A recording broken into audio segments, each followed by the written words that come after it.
And good evening, everyone. I'm Mark Mize. She's Jennifer Hawkins, as we're bringing you Richland Raider basketball here on the KSR Sports Network. We're here in Dwight Clark Memorial Gymnasium. No better place to be as the Richland Lady Raiders take on the Moore County Raiderettes. Jennifer, great to be with you as always, as we have a video stream for tonight's game. That's right, Mark. And just a quick little word, folks. Jennifer's on the video stream tonight, first time ever, so be kind and send all complaints to the one, the only Mark Mize. No. But no, we're going to get you hopefully good stream to get a glimpse of this big matchup that the Lady Raiders went into Lynchburg about 3.5 weeks ago, 3 weeks. It feels like forever ago because with us being out of school for all these days and all the ice, I swear January was 87 days long. And it feels like we had I called it winter break 2.0 when we got back to school today. But, man, it was not as long ago as we were thinking, but it feels like forever ago that they went into Lynchburg and stole a win from this Moore County group that is very competitive. So this is going to be another fun one tonight, I think, Mark. A matchup of two teams that both went to the state tournament in Murfreesboro last year. Of course, Lady Raiders went on to play in the semifinals, hoping to make another trip back to the borough again this year as well. Lady Raiders come in 16-2 on the season, a perfect 5-0 in District 9A play. Moore County, meanwhile, 13-7 and 3-2 in District 9A play, as they also did fall to Cornersville 56-49. However, don't let that record fool you. I promise you, this Moore County team is one of the top 8 teams in Class A. Every time you see them, you're going to get their best game. It was interesting to note that based on my research, I think that win in Lynchburg, not versus Moore County, but a win in Lynchburg, that was the first time Richland had achieved that since 2007. By the way, I was a sophomore in high school that year, and that was your first year teaching at Richland, I believe. That's what I'm saying. I was not in high school. I was teaching high school and had been for a while, so we'll just leave it at that. But, yeah, that was a while back. You think about how tough it is to go into Lynchburg and get a win and walk away with it. So you know Moore County is wanting a little bit of a grudge match here tonight, not to mention a lot on the line for this district game. As Cornersville, I think a little bit of a shocker that beat Moore County last week, and so they've got a couple of losses now coming into this district matchup. So Lady Raiders, though, are going to see if they can keep that unblemished 0 going and walk away with another win tonight. Should be a fun matchup, though. Yep, 5-0 in district play is Richland. To this point, probably the most important game of the season. So we're about to get our opening invocation and national anthem. Richland versus Moore County coming up as two of the top teams in Class A face off here at Dwight Clark Memorial Gymnasium. Fans, from the coin toss to the final quarter, stay refreshed with an ice-cold Coca-Cola as you cheer on the Raiders. Just head to the concession stand and grab the perfect refreshment to share with fellow fans. Share a Coke with a teammate, a rival, or a friend this season. Thank you for choosing Pulaski Coca-Cola. It's time to load up on the best snacks and some delicious ice-cold Coke for all your game day guests. Nothing tastes like everyone you love and everything you like coming together. Coca-Cola. Together, taste better. May Oil Company, a 4th-generation family-owned business, is a supplier of fuel products and specialty lubricants serving Pulaski, Giles County, and southern Middle Tennessee from our offices and warehouse at 619 South 4th Street, Pulaski. May Oil Company is also a proud supporter of Giles County Bobcat and Richland Raider sports. May Oil Company, supporting our Middle Tennessee communities for generations. 931-363-3704. This is Clay Doggett, your state representative for District 70, and I'm proud to share what makes Giles County such a special place to call home. From our rich history and strong values to our thriving local businesses and hardworking families, Giles County is built on community pride. We're blessed with beautiful farmland, vibrant small towns, and neighbors who always lend a helping hand. Whether it's gathering for local events, supporting our schools, or growing opportunities for the next generation, Giles County continues to be a shining example of Tennessee's best. We've been cutting prices at Murray Chevrolet GMC. There are amazing red tag deals throughout our lot. Just look for the red hang tags and windows to find the very best deals in our inventory, like the Black Widow Edition Silverado 1500 RST with $12,000 off, or the 2025 Corvette E-Ray with over $14,000 in rebates. Many more great deals with thousands off on 2025 trucks. Swing through or visit our website, murraychevrolet.com, for all the info. This is Mike Keith for Winterburn and Associates Insurance. Winterburn Insurance is a full-service insurance agency, meaning they can help you with virtually every kind of personal insurance.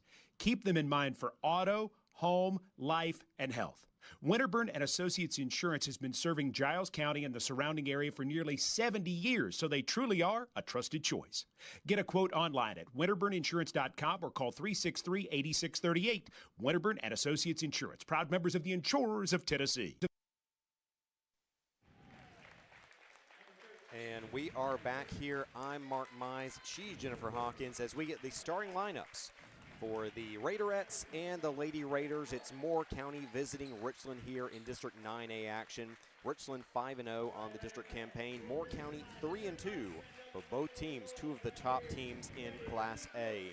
A lot to play for tonight, and of course, even more as we're in the last 2 weeks of the regular season. Friday night, Moore County will host Cornersville, and then next Friday, Richland plays at Cornersville. So those are the top three teams there, all of them. There's even a situation in which you could have a three-way tie for first place. And so tonight, absolutely huge for both programs, Jennifer. Yeah, I think you just got to kind of keep your mind on the game that's ahead of you one by one. You can't really look down the road too much because you got good competition tonight. You've got Cornersville coming up. And as long as Richland keeps winning, they're kind of in control and, you know, going to keep that goose egg in the loss column, and that's what they're after for the next few weeks. So, but I think Moore County Raiderettes might have a little something to say about that. So this is the anticipated matchup. You know, that fourth quarter of the last game was so fun. Let's do it again. Bailey Blair had a game-high 29 points last time out as they defeated Moore County and Lynchburg for the first time in almost 20 years. Moore County does win the opening tip, and they're into the front court now. Dye on the right wing. Of course, Allie Sharp was huge for Moore County last time these two teams played. She has 13 in the fourth quarter. She'll take a three-pointer here. She will miss this one. They're going to let it bounce out of bounds. Richland basketball. Yeah, it's going to just come down to who can kind of settle in and get a rhythm going early, who's going to control the pace of the game. And then I think you're going to have to just keep an eye on Bailey and Sharp. That's the matchup we're kind of keeping an eye on and watching and see where it goes from here. It's funny because in the last few weeks, I really feel like the Richland offense, the supporting cast, has helped out more and more. But last time they played Moore County, that was really not the case. McNeese and Blair did almost all the work. There's McNeese, goes down low, puts it back up. She finishes on the putback there for some second chance points. Talk about staying with a play, too, as she goes, but not giving up on it and taking that second chance. Fierce defense here for Bailey Hollis. Remember, she got in foul trouble last time these two teams played. I think she's the most important defensive player on the floor here tonight. Three-pointer is on the way for Sharp. This one no good as well. Hollis comes up with the rebound. Kind of knocked around there, but she's able to get into the front court. Blair on the left wing gets it down low to Kirk. Kirk puts it up off the glass. 2 more points, and that's going to elicit a timeout for Moore County. Jennifer, how do you feel about the first 2 possessions on both sides of the court for Richland? When you force a timeout that a minute and a half into the game, Mark, I think that's a good sign that the other team is already going, wait, something's not working. I know it's 4-0, and you're thinking that's just a 4-point lead, but you already kind of feel the momentum shifting in Richland's favor. Well, on both sides of the court, it was the size, it was the rebounding ability for Richland that really carried the day on each of the first 2 possessions there, as you had McNeese come up with the big offensive board and put back, and then Kirk on the feed from Blair, 1 step to the basket. No one could stop her. 4-0, Richland leads early. Oh, it's tipped around. McNeese actually steals an extra possession there. Blair, three-pointer, no good. And I think we're going to get a foul now. That's the kind of foul you don't want to see if you're the Lady Raiders and Coach Chad Hall, though. Yeah, good effort there by McNeese to make the steal and out to Blair. just not able to knock it down here early, but that's a shot probably a little bit later in the game as she's a little more warmed up. She's going to hit. Like we said, Hollis truly an elite defender. You want to keep her on the floor. That is her first personal foul. On the other side, I believe that is Tucker. Feeds it back out to Sharp. Sharp top of the key. She's guarded by Elizabeth Gordon, so that really shows the confidence they have in the young sophomore to guard a player who will probably be a semifinalist for Miss Basketball. Errant pass there. Out of bounds, it'll be Richland basketball. So early on, it looks like things are starting, off for Richland's favor, but Moore County, they've got no quit in them, so can't check any boxes too quickly. 5:54 remaining in the first quarter. Richland has possession, leading by 4. Blair on the left wing, kicks corner, three-pointer. McNeese, count it! A First Realty Group three-pointer for Mary Avery McNeese. 7-0, Richland leads. A lot of what we saw at the Moore County game, we saw the tandem of Bailey and McNeese doing the work. Dye puts up an awkward shot there, rebounded by Hollis, and so suddenly a little desperation you're seeing on the Moore County side as well. McNeese thinks about a three, gives it back to Blair. Blair works to her left, kicks. Hollis in the corner. They find Kirk. Ooh, Kirk had a chance there to go for it. Does put it up, does put it in. Kate Kirk with 4 early points for the Lady Raiders. We talked about that earlier Moore County matchup where you got to find that third scorer outside of McNeese and Blair. But as is, Kirk saying she might want to take that role on tonight.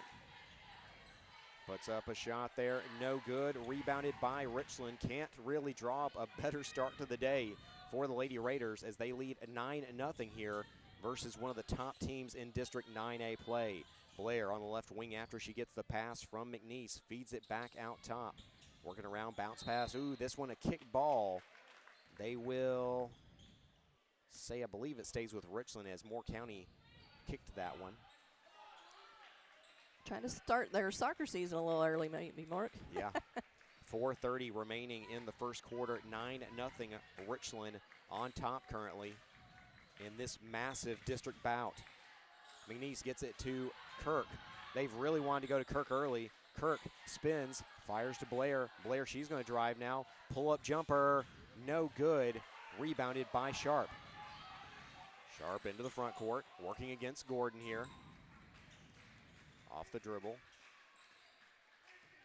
Brings it back out top. She gets a screen from Dye. Passes into the corner. That's Tucker driving. Tucker shot up. And that's the first points of the day for the visiting Raiderettes.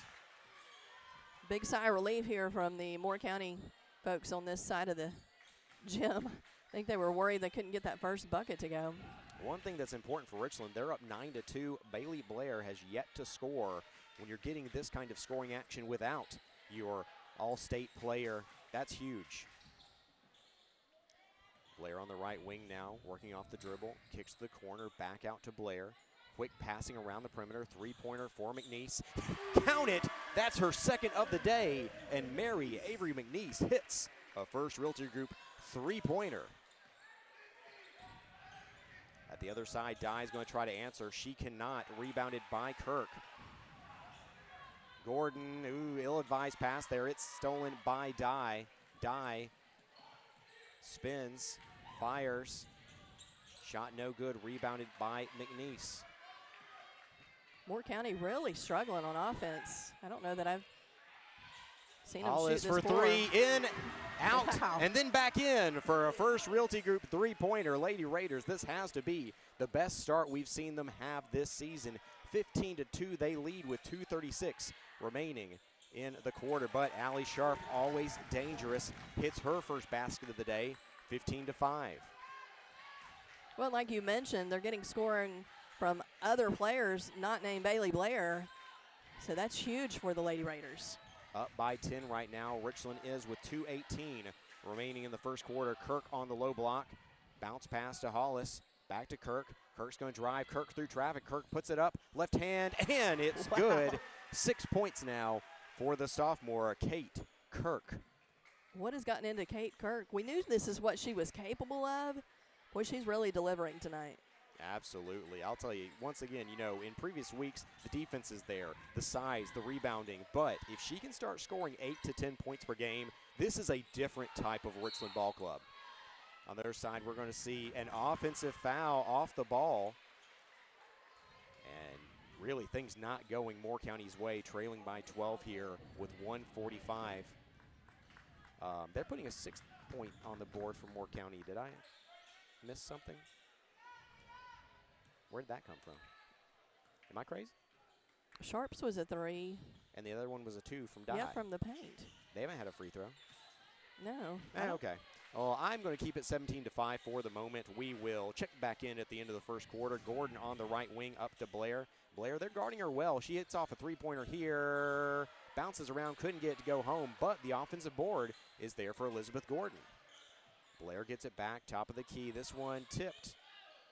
Really good job by Moore County getting some passing lanes, but Richland's just found a way to hit some difficult shots so far as they lead by 12, 1:08 remaining in the first quarter. Blair calls for movement here. Up to Gordon. Gordon open. Elects to kick it back to Blair on the left wing. Cross-court pass. Hollis drives.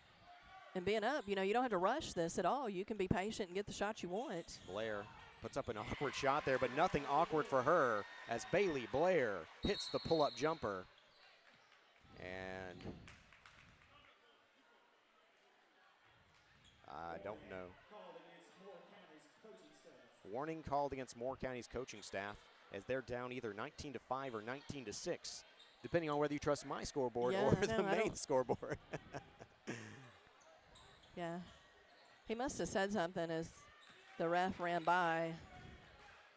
Kind of like a sideline warning in football. Yeah, 36 seconds remaining here. Dye is trapped by McNeese there. They're going to give it off to Tucker. Tucker drives the baseline. How about the help defense you're seeing from Richland? Now Sharp in the paint. She's trapped. Kicks it out. Three-pointer on the way. Ooh, way off the mark.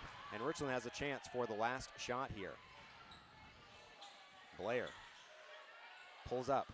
I think she didn't know how much time was left on the clock there. Rushed it a little bit. 10 seconds now for Moore County to get up the floor. 7 seconds and counting. Dye gives it off to Sharp. Sharp drives, kicks, Tucker, baseline, no good. Put back is good at the buzzer. That was Abby Bateman who puts it home for 2, but Richland leads, I think 19-7, but we'll clarify by the time we come back from this timeout.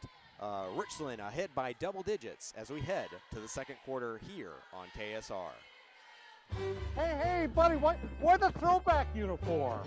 Well, boys, you see, it's to celebrate the glory days, the pride, the passion, the tradition. Wow, what could be better than wearing a throwback uniform on game day? How about throwing back a green and gold citrusy sun-drop soda in a throwback bottle while wearing my throwback uniform on game day? The pride, the passion, the tradition. Throwback a green and gold sun-drop today.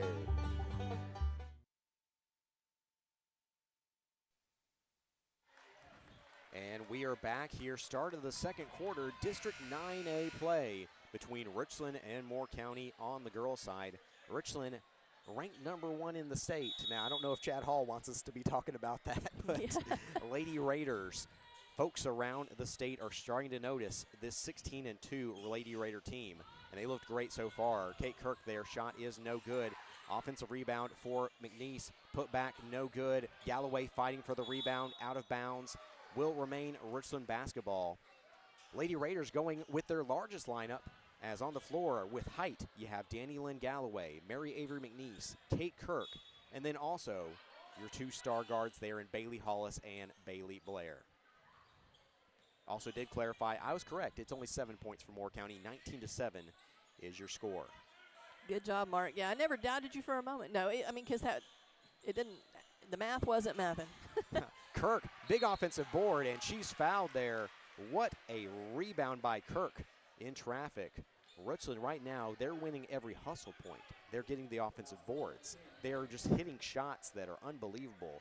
Like I said, one of the best starts of the year, I think, for Richland. Well, I talked to several of the girls today, and I'm like, are you ready for tonight? And they were all like, yes, ma'am, let's go. I mean, you could just see it, the focus that they wanted to have. And And spoke specifically to Bailey Blair. I said, you know, that fourth quarter at Lynchburg was one of the funnest ones to call. Yeah. I said, just the battle between you and Sharp.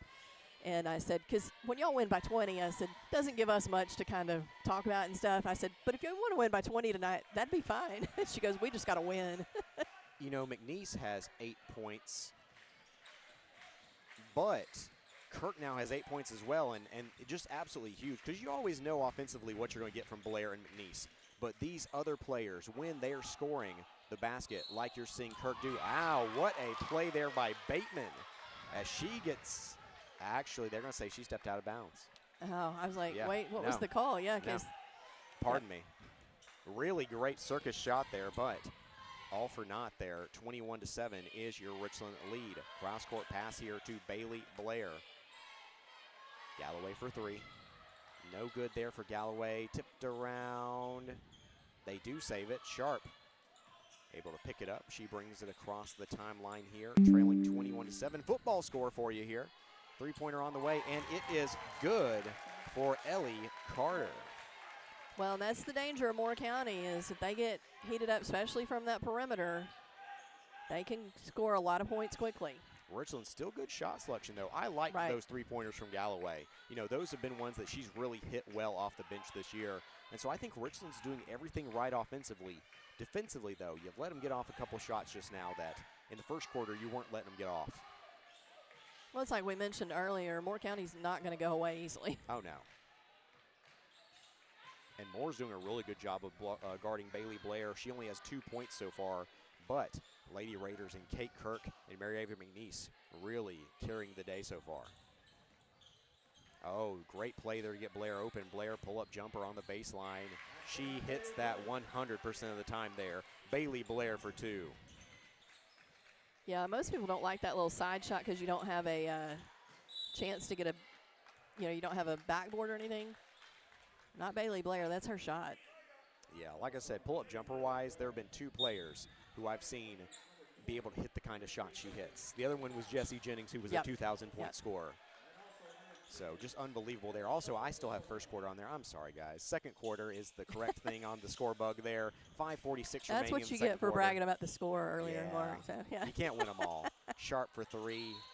Can't get it to go there. And they're going to call a push on Ellie Carter. I believe Ellie Carter, a sophomore, transferred from Lincoln County. They were really excited to get her, as they have some really good young players. And Carter, Dye's only a sophomore, I think. And so this is a Moore County team. They're going to lose their Miss Basketball candidate in Sharp, but this is a team that has some legs for the future. Dye puts up an awkward shot there. It's no good. Rebounded by Galloway. Blair up the floor. She's out and running. Cross court to Elizabeth Gordon. Oh, I really like where they have Kirk down there on the block, but good defense. They didn't let her get the ball. Galloway thinks about a three. They feed it two baskets, excuse me. Oh, I was just going to say, they're sinking in a little bit more on Kirk because, she's hit those early buckets that she wasn't hitting in the away game, and so they're having to kind of take notice of her. But, of course, when you cheat on one defense, it leaves somebody else open. Speaking of which, Gordon wide open there, but her shot is blocked. Will remain Richland basketball with 4:51 remaining in the second quarter. Richland, though, a 13-point lead over a team that has been ranked in the top 10 for much of the year. They got Hollis wide open if they want her. They get it to Galloway, though. Galloway bounce pass to Blair. She's fouled. Will be on the floor.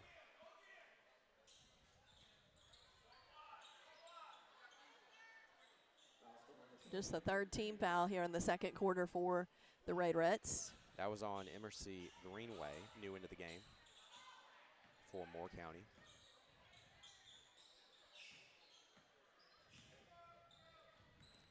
4:38 remaining here in the second quarter. Richland taking their time on this offensive possession. Blair out top, feeds off to Hollis on the right wing.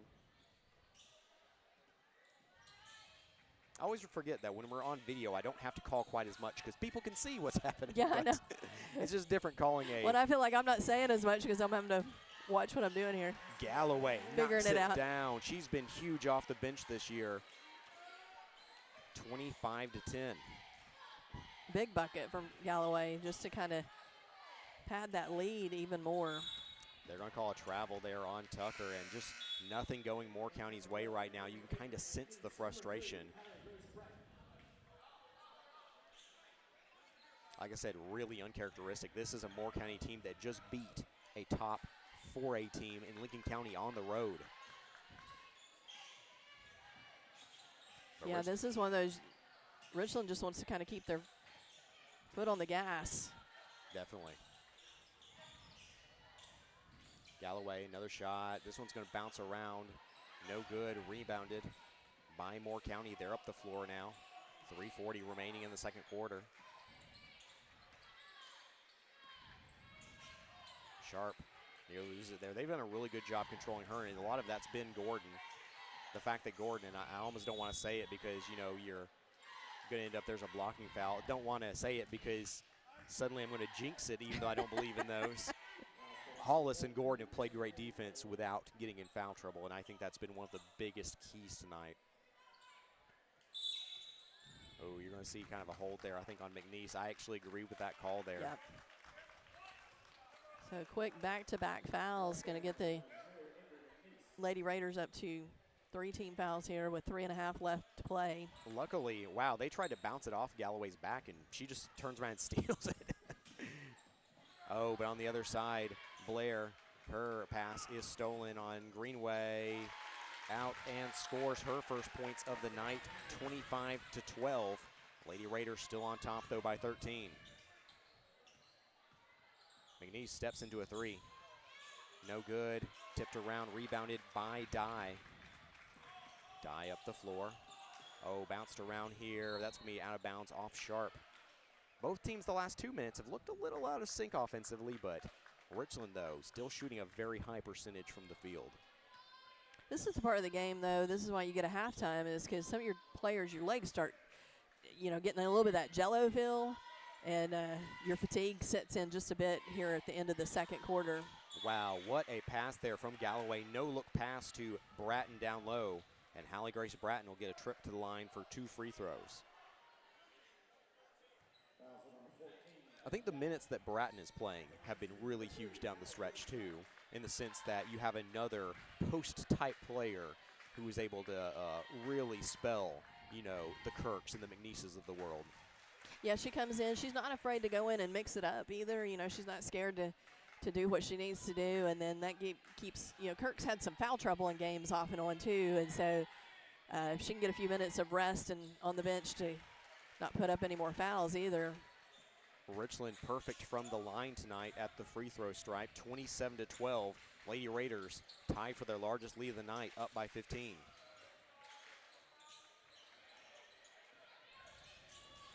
I'll tell you, when I'm thinking of Richland this year, I'm just thinking about the fact that this is a truly elite defensive team. Dye shot is blocked by McNeese. Right on cue, I'm telling you. Yeah, I mean, you called it up, Mark. Say something again. Let's go for it. McNeese drives baseline. McNeese pulls up. Awkward shot there. No good. McNeese gets her own offensive board. Ooh, nearly backcourt there. Bailey Blair almost not set. But Richland is able to keep it. 2 minutes remaining in the second quarter. They lead by 15. Yeah, and again, Richland deciding to, you know, slow the pace just a bit. But when you have a big lead against a good team that is capable of lots of points quick, you don't have to rush things. Gordon, 3. Nice. First Realty Group three-pointer for Elizabeth Gordon. I'll tell you, they got to be shooting 75% from 3 tonight. I mean, I'm right, aren't I, Jennifer? It's got to be close to that, I would think, Mark, because, man, just things going right. Shooting 35% is considered good, and right now they're shooting 75%. I was going to say, if they're hitting 50, they're doing a nice job from the 3. They get it down low to Tucker. Tucker tries to back down. They do give a wide open Dye there. Ooh, can't afford that as she does drain it from distance. First points of the night for Emma Dye. Yeah, chose to kind of sink in and try to close down Tucker, and instead leaves Dye too wide open. Oh, they get Galloway here. Galloway to the hoop. Kind of an awkward pro hop there. Shot is no good, but McNeese offensive board and put back. I'll tell you, I think she probably has at least 5 offensive rebounds tonight. Yeah, she really has been the difference in this game so far. She is playing just lights out tonight. Dye with the left hand. Going to see a foul off the ball. What's the call? Going to be against Richland, I believe, and if so, that is their 4th team foul. So both teams with their 4th team fouls. Free throws will be coming if we see any more fouls in the final 40 seconds in the second quarter. That foul was on Gordon, but 40 seconds before halftime, and that's her first foul, Mark. We'll take that because we've seen a lot of games where she gets in foul trouble just because of that defense that she has to run. 5 Richland fouls, but all 5 of them so far tonight have been different players, so no one in foul trouble just yet. Drive from Dye. Dye puts up a shot. Oh, she's been pretty good in this second quarter as Moore County gets back within 15 here, but Lady Raiders, 16 seconds. They have a chance to hold it for the last shot. They get to Kirk. Oh, Kirk, they let her go straight to the basket. Shot is no good. Tipped around, nearly stolen, 7 seconds. Moore County needs to work quickly here. Dye is going to try to drive here. Puts up the shot at the buzzer and doesn't catch rim there. 32-17 your score at the half. Lady Raiders all over Moore County here at Dwight Clark Gymnasium. One of the best halves of basketball we've seen from Richland so far this year. We'll be back after a 3-minute timeout with some halftime stats and thoughts here from Linville. Back in 3 minutes on KSR. Employee Resources Credit Union is an easy solution to banking, offering a personal, simple, yet modern way to bank.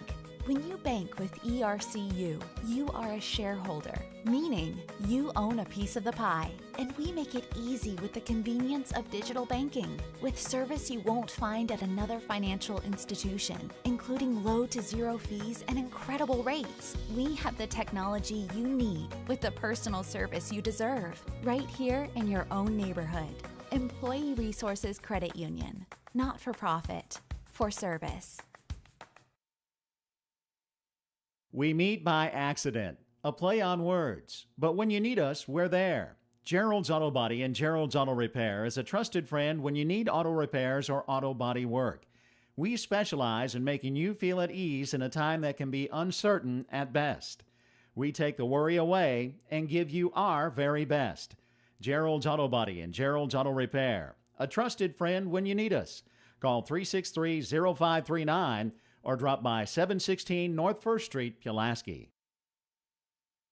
This is Jill Kilburn with Big Green Dumpster. Whether you're cleaning out the garage or tackling a renovation, we've got you covered. We have 4 dumpster sizes, 11 to 30 yards. Order before 1 p.m. for same-day delivery. We offer demolition and junk removal. We offer a contractor's discount and include a direct text line for prompt service. Serving Middle Tennessee and North Alabama, our prices are online, so book now at biggreendumpster.pro or call 931-903-2424. Big Green Dumpster. First National Bank is an independent community bank. Being independent allows us to be innovative, to adapt and respond quickly and efficiently to your financial needs. We know the needs of this area. Our interest and our loyalty are to the people who live and work here. They are more than names and faces. They're our friends and our neighbors. Together, we're making communities great. Member FDIC. At Haney Realty and Property Management, we strive to work with all your real estate needs. Listing, buying, property management, or rental, we have got you covered. Call me, Daniel Haney, at 931-309-8291 or come by the office located at 109 South 1st Street in Pulaski, and one of our agents will be able to assist you. Our website is www.haneyrealtypm.com. Haney Realty and Property Management. We are your best friend in real estate. For all your real estate, property management, and auction needs, contact Haney Realty Auction Company. Attention Giles County residents, looking for your next career opportunity? Look no further than M&M Staffing, your trusted local staffing agency. Owner John Braden Harper and recruiters Cree Holt and Mercedes Houston are all proud members of Giles County who understand our community inside and out. At M&M Staffing, we're your neighbors supporting local schools, athletes, organizations, and causes that matter to you. Visit us on Facebook, step into our office, or apply online at mnmstaffing.net. You can also give us a call at 931-347-4255. M&M Staffing, your bridge to a brighter future in Giles County.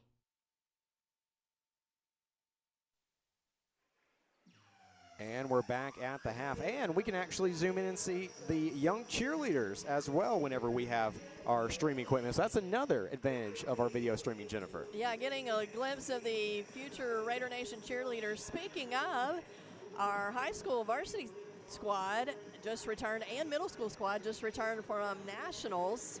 And kudos, I want to mention the middle school first, because first ever group to make it to finals in one of their routines. Oh, wow. And they got 7th in the nation in middle school. So shout out to those young ladies. And then the varsity squad got a routine to finals as well, made top 10 in the nation. And so big shout out. Of course, it's getting to where we're like, okay, we expect that now. You know, and you're thinking, wow. And sometimes they get a little disappointed. Well, we didn't get top 3 or whatever. And I'm like, you were 7th in the nation or 10th in the nation. I mean, like, that's a big deal still. So congratulations to Beth Hall and her cheer squad for all the hard work. You talk about blood, sweat, and tears, literally. That is a sport that will do it to you. So, but they just keep having great success. So congratulations to those ladies and gentlemen and their hard work that they put on the floor for nationals. And Mark, they're doing ice cream and cake. This is your favorite dance. So I should turn the camera and zoom in over, because I know you're about to bust a move here. So I was about to say, I might bust more than that if I end up trying to dance here. I'm not as young as I used to be there, Jennifer. But speaking of what else has been happening on the floor here tonight, the Lady Raiders dominating Moore County here to the tune of 32-17 at the half. Jennifer, I don't think there's any hyperbole in saying this is the best Richland basketball we've seen over the course of 16 minutes so far this year. You're leading by 15 over a Moore County team that is, I mean, just in my opinion, obviously top 10 in the state of Tennessee for Class A. Well, and it's one of those, you know, we've talked about, honestly, Lady Raiders have been a second half team. Right. I mean, they've had a lot of games where they've had a slow start. But, man, not tonight. They have really put the exclamation point on this first half. Now, let's hope they don't, like, fall apart and, you know, they did all the work in the first half. Let's see if they can still come out really strong in the second half and just kind of add to this lead. You know, and I mentioned earlier about making the joke with Bailey Blair that, you know, but if they wanted to win by 20 tonight, that would be just fine against Moore County. You talk about a statement win, that would do it. But if nothing else, they just got to keep rolling and get the win in. So, yeah, I mean, just totally impressed with this first half. Looking at Richland so far, 7 players have touched the floor. 7 players have scored for the Lady Raiders. Mary Avery McNeese leads the way with 10 points. Defensively, has multiple blocks. Probably has 4 or 5 offensive rebounds. I mean, she's just been huge every part of the floor here tonight, Jennifer. Yeah, I mean, she really is doing the work. And how nice that, you know, when Bailey Blair – and look, Blair's doing things defensively. She gets guarded more because, I mean, when you put up the stats and numbers that she's doing, you know, people are going to take notice, but that's leaving others open. And Mary Avery McNeese and others, Kate Kirk, you know, Hollis, Gordon getting in on the action as well. So it's good to see that you don't have to have a star on the team necessarily, that they're really sharing the teamwork load here and getting incredible minutes from McNeese. And speaking of Blair, I don't know if you know this, but she just recently announced she is a Miss Basketball nominee. And so, you know, kudos to her because, golly, if you look at all her stats, it's unbelievable. But myself, as a teacher, the one I want to shout out the most that most people don't know about Bailey Blair, not only has she done all this on the court, she gets it done in the classroom. She was also just awarded as the class valedictorian for Richland as well. And so, I mean, what a huge accomplishment. So you talk about the epitome of student athlete, that young lady does it. Yeah, and looking at some of the other scores here tonight, 8 points for Kate Kirk, absolutely huge from the sophomore. 4 points for Bailey Blair, less than usual, but once again, they're having to focus so much attention on her that it's really freed up her teammates. 3 points each for Elizabeth Gordon and Bailey Hollis, 2 points apiece for Hallie Grace Bratton and Danny Lynn Galloway. But leading all scorers, 10 points for Mary Avery McNeese. On the other side, you have 6 scores so far for Moore County. Dye leads all scorers with 5 points. That's Emma Dye. 3 points for Ellie Carter, 3 points for Allie Sharp, and then 2 points apiece for Bella Tucker, Abby Bateman, and Emercy Greenway. Really, I think the biggest thing for me, though, is I'm going to have to look it up in a minute to see if I can find the full list of Miss Basketball semifinalists. I think Allie Sharp is probably on that list with Bailey Blair there. So holding her to 3 points in the first half after she scored 20 last time out against Richland, really, really feel good about the work that Elizabeth Gordon is doing there. Bailey Hollis has been huge. Mary McNeese has been guarding Dye, who is probably their best young player. Just, once again, Richland, truly, truly an elite defensive team. Well, and Coach Chad Hall, I mean, what a game plan he came in with tonight. He knew exactly what he needed to do to get things kind of shut down. But I will say this, I believe in that last game, Sharp didn't have a ton of points in the first 3 quarters. Remember that? She had 7. She had 13 in her final quarter. And so you have to be careful there that she finished with 20 points, but most of those came in that fourth quarter, as well as Bailey Blair, I think, had 14 maybe in that fourth. She had 12. 12 in that fourth quarter. So it was just that battle back and forth that we keep mentioning that was so fun to watch. So I feel like shooters and players like that, they're going to get their points somewhere. Yeah. I mean, it's going to happen. But you're right. For 2 quarters of play, and she's only put up 3 points, that's this defense doing the work. I was talking to Bailey Hollis earlier today, and I said, girl, you're going to have to watch out for the police. And she just looked at me. I said, they're going to come and arrest you for being a thief. You keep stealing everything that's on the court, you know. And she just laughed. And I said, but no, keep it up. Because I said, honestly, my comment is feels like there's 3 of you on the floor because you're so quick. But, so it's been completely a fun matchup to watch. And we still got a half to go. But, yeah, Bailey Blair had to score 29 in order for Richland to just win by 5 in Lynchburg. Tonight, her teammates offensively are really picking up some of that slack there. And so we're now in the third quarter, and I remember to click the button as Moore County has the ball first, trailing by 15. So good start for Mark Mize. Let's see if it's a good start for the Lady Raiders, too. You will note that Ellie Carter did not start for Moore County last time out in Lynchburg. I really, coming off the bench, immediately was like, wow, this is a girl who needs to be starting. You know, once again, anytime that Lincoln County is sad to lose a player, they're a 4A program, you know that her going to a Class A program, she's probably going to be a star as she loses the ball out of bounds. Once again, tremendous comedic timing there. But Richland, though, is really, really just firing on all cylinders, offensively, defensively, rebounding. You know, Chad Hall is really in his element right now coaching this game, too. Just so impressed by this Richland team that's up by 15 against Moore County. There on the other side, though, big steal there. They get up to Sharp on a great full-court pass there. Sharp puts it home for 2, 32-19. Yeah, seeing a little bit of a full-court semi-press, I think you would – I mean, because it's not really – but just seeing if they can put enough pressure on the Lady Raiders, and there's a couple opportunities right there. Full court here as well. Tucker gets it home for 2. And so a couple poor efforts there from the Lady Raiders. Richland still leads by 11, though. I will note some of the defense on Bailey Blair. I hate to be kind of ticky-tacky. You can watch it back, but they're kind of just slapping her in the stomach just to kind of, you know, obviously make a point. And I think that's bad sportsmanship there. Bailey Hollis, her shot is up, no good. Rebounded, though, another offensive board for Elizabeth Gordon. Blair now trying to work off the dribble. She's guarded by Carter. Cross court now. Hollis puts it back up. She's fouled on the floor.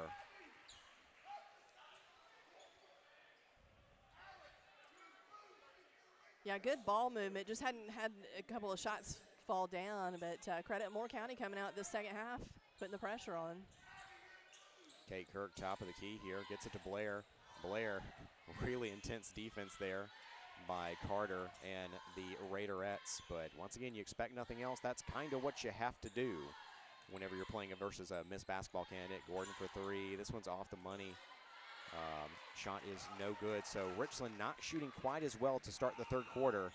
They nearly lead Dye open there as they're getting back on defense. But with 5:45 remaining in the third quarter, Richland still leads by 11. Dye on the block, gets it to Bateman. Bateman left-hand shot, no good. Richland rebounds. Blair up the floor, a little stutter step there. Kicks Gordon, top of the key. Yeah, the face guarding of Blair has been pretty effective for Moore County thus far. But Richland shot an extremely high percentage from the field in the first half. Carter applying some good defense versus Blair here. 2 passes later, it's Elizabeth Gordon on the wing. Get it to Kirk. Kirk hands off to Blair. Blair drives, Blair, floater, it's good, and the foul. Bailey Blair with a chance for a 3-point play the old-fashioned way.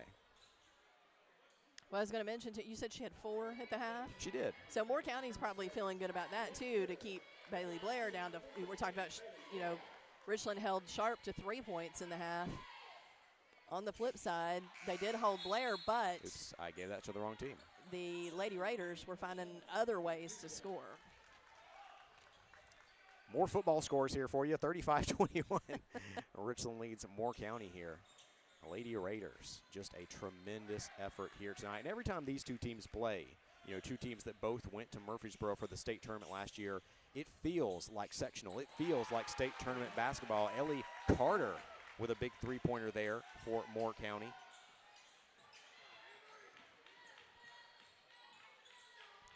(35-24). Lady Raiders still on top by 11.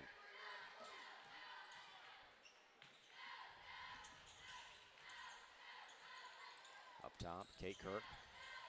She dribbles, hands off to Bailey Blair. Blair to the hoop. She's fouled on the floor.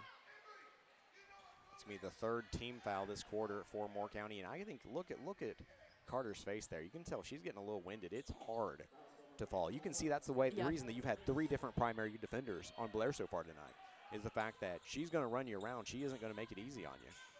Well, I'm sure Moore County came in with the thought of if they could shut down Blair, they might have a shot because it was just Blair McNeese last time. Great drive by Gordon there. She gets it to go. On cue, other players stepping up big time. Back to a 37-24 lead for Richland. Dye in the front court here, hands off to Sharp. Sharp wanted to think about the 3, but strong defense applied there by Elizabeth Gordon. How good has she been tonight versus Sharp, who only has 5 points so far? Oh, that's a travel. What in the world? Am I crazy? She just fell down and hit the ball. Out of bounds would be Richland basketball anyway. I don't know. I don't know. One thing I like about this is the fans can also see what we're seeing, so they can tell me if I'm crazy. 3:43 remaining here in the 3rd quarter. Richland by 13. Oh, great no-look pass there to Elizabeth Gordon. She's fouled. That will be a shooting foul. Wow, what a pass there. And Gordon really kind of, looking more and more confident as she's going up against some of the bigger players for Moore County and getting to the hoop. Yeah, that has been another great asset that the Lady Raiders have had is getting Gordon to feel confident to shoot. We talked about her defense early on in the season. We knew what she's capable of there. But adding her element on the offensive side has been huge for the Lady Raiders, and it's going to be even bigger down the stretch. And Lady Raiders continue to play just a truly elite game in all phases. They are still perfect at the free throw line. Bounce pass, Tucker. Pull up, baseline, it's no good. It's funny, for a moment there, you got a little nervous with Moore County twice getting within 11, but Richland's back to their largest lead of the night. Going to have a foul on the floor, but that was the 5th team foul, so Kate Kirk will be shooting free throws.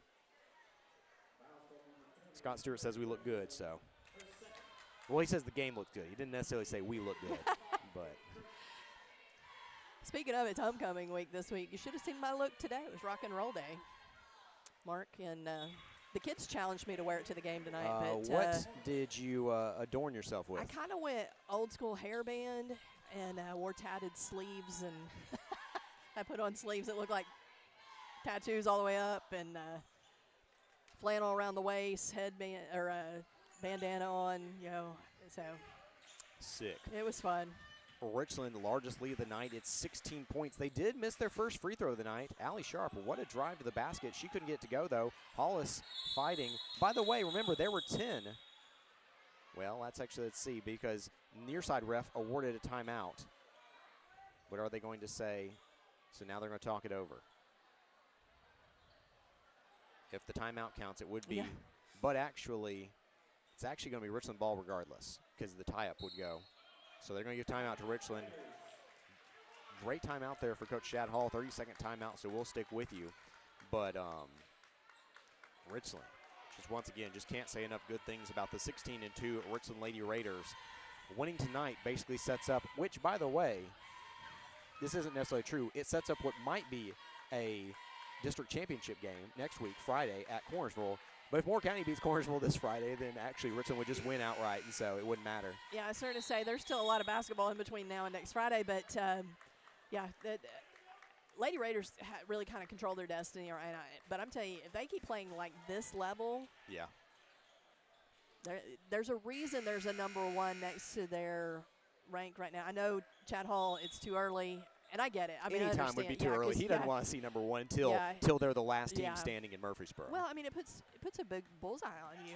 Well, on top of that, I think it also, potentially is it hard for the girls to remain focused whenever they're getting so much media attention. Yeah. Gordon, three-pointer. No good. Rebounded by Moore County. There's a foul. That is Bailey Hollis's second foul. But still, she's actually the only Richland player with multiple fouls tonight, as crazy as that feels to say with 2:42 remaining in the third quarter. Well, the reaction, too, from the Moore County fans here, because if you look at the fouls in this quarter, 5+ for Moore County, that's the first team foul of the quarter for the Lady Raiders. Looking at the district standings, Richland 5-0, Cornersville 4-1. Moore County is 3-2, and then you're going to have, she extended the arm there. That's going to be called an offensive foul on the charge. Yeah, you can a lot of times get away with putting that elbow, but as soon as you extend, it's going to get called. I'm telling you, though, folks, tell your friends. Yep. Now Hollis is going to reciprocate. And that's not good, because that actually is Hollis's third, I believe. So I wonder if you see her come out. I think you will here. Well, and it was a foul. She was going to set a pick, and then she leaned into it to try to complete the screen, and it just didn't. When you have two, though, you can't afford those off-the-ball fouls, because she, in my opinion, I don't know, some people might say Gordon, but I think Hollis is the best defender on the team. There's probably 3 players you could call, because Mary Ava McNeese is a tremendous defender as well. So talking about good defense, you don't usually hear Bailey Blair's name, but there she comes up with the steal. On the other side, though, takes some contact, but no call there. As Moore County gets the ball back, their head the other way. 3-pointer on the way for a new player into the game. I haven't seen her yet. Tucker puts it back up on the offensive rebound. Free throws on the way, but that was number 1. Alexis Hornady? Alexis Hornaday. Hornaday? It didn't have an extra A on the roster, but I swear that's going to be Hornaday, because that's a pretty common name. Yeah. Doesn't really matter. Free throws on the way for Tucker. First one is good. 40-25. Tucker goes 2 for 2.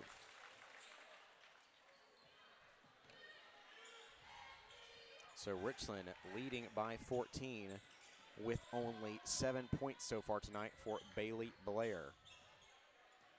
Tremendous night all the way around for Lady Raiders, but can they close it out here leading by 14 with 1:45 remaining in the third?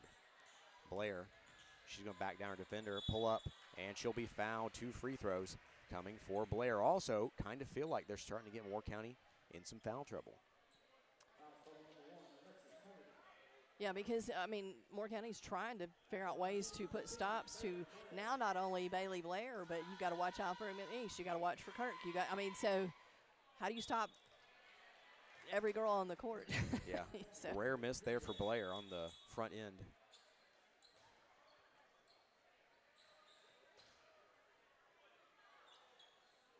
Moore County has held their own in the second half, but Richland, huge first half. They led by 15 at the break. They lead by 15 with 1:38 remaining in the third quarter.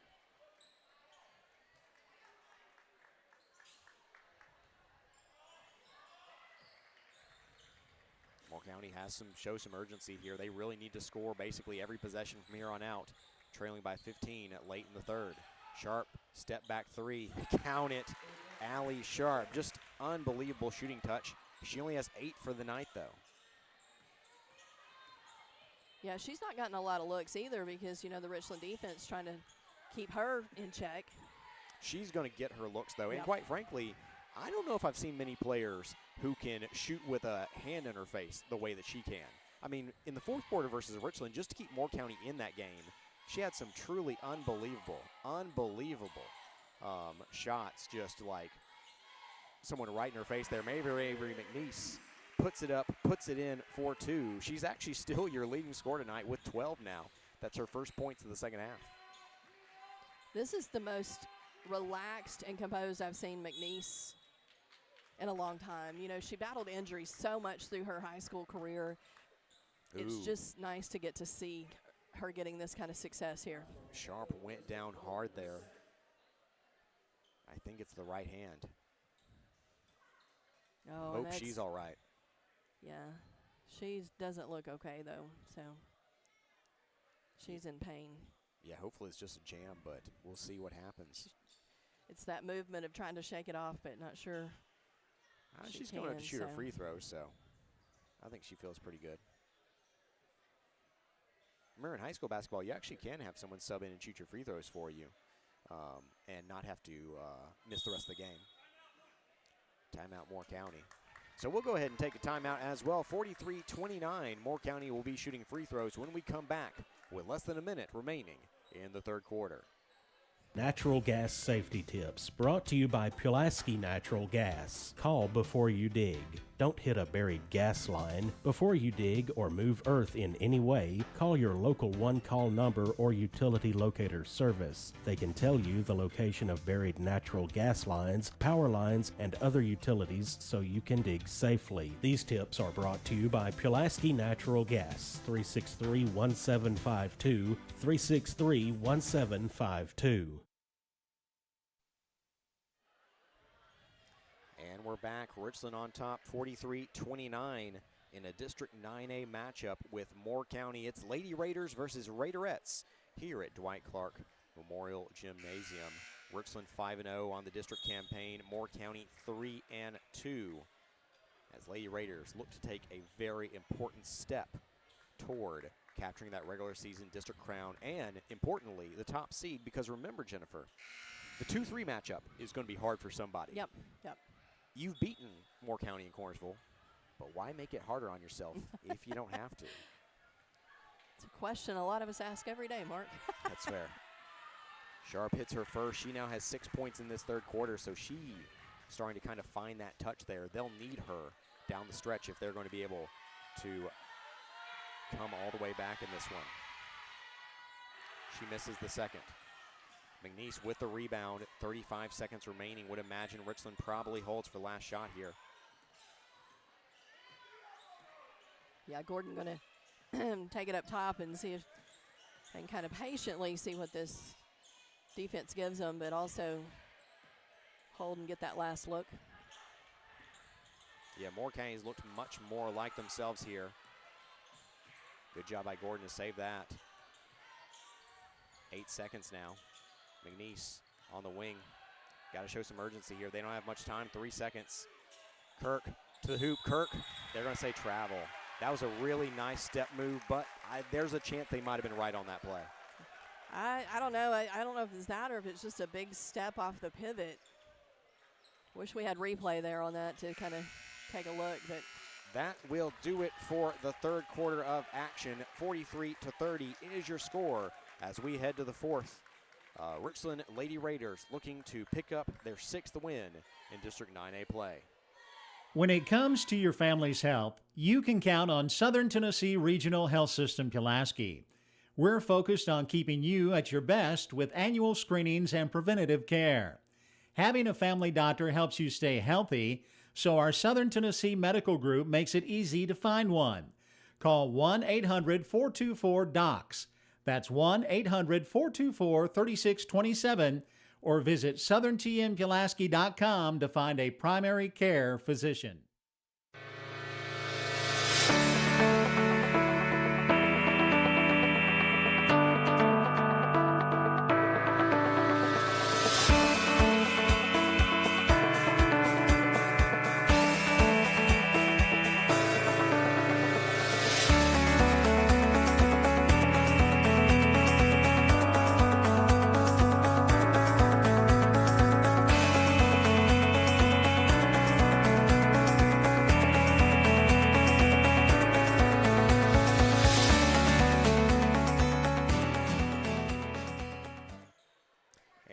back here to start the fourth quarter. Richland will have the ball first, leading by 13. Kirk couldn't quite get to that one. Moore County out and running. It's Greenway. Greenway pull up. No good. Rebounded by Galloway. Maybe forced that one a bit on the fast break. Well, like you said, they're going to have to kind of feel urgency every possession here in the fourth quarter. Blair, floater, no good. Tipped around and rebounded by Moore County. It's Hornady. Sharp, you know they're not going to let her take a three if they can help it. Oh, what a good runner there for Sharp. Makes it 43-32. There's a foul, though, on the other side. And once again, Moore County has more foul trouble than Richland thus far.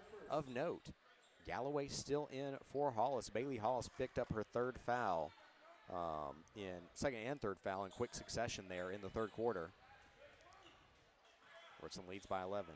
And now this is the fourth primary defender we've seen tonight on Bailey Blair as Hornady gets her shot. Trying to find the answer. Mixed results. Yeah. Because once again, they've done pretty well. They have. They've kept her contained, but she's also made some really good passes. And couldn't get that one to go. Going to win a tie up here, and that's important. It will beat Moore County basketball, but that gets the possession arrow back in Richland's favor for that next tie up. When at the Moore County game, we had all the tie-ups. We had 10 of them. Yeah. We've actually had 2 tonight. Yeah, and they've toned it down. Actually, we only had 1 because remember they awarded the timeout. Oh, Dye that's hits true. a big 3 there.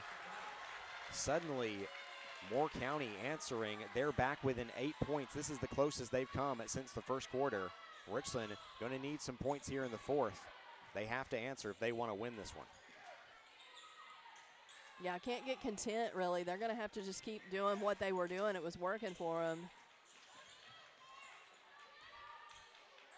Blair has it.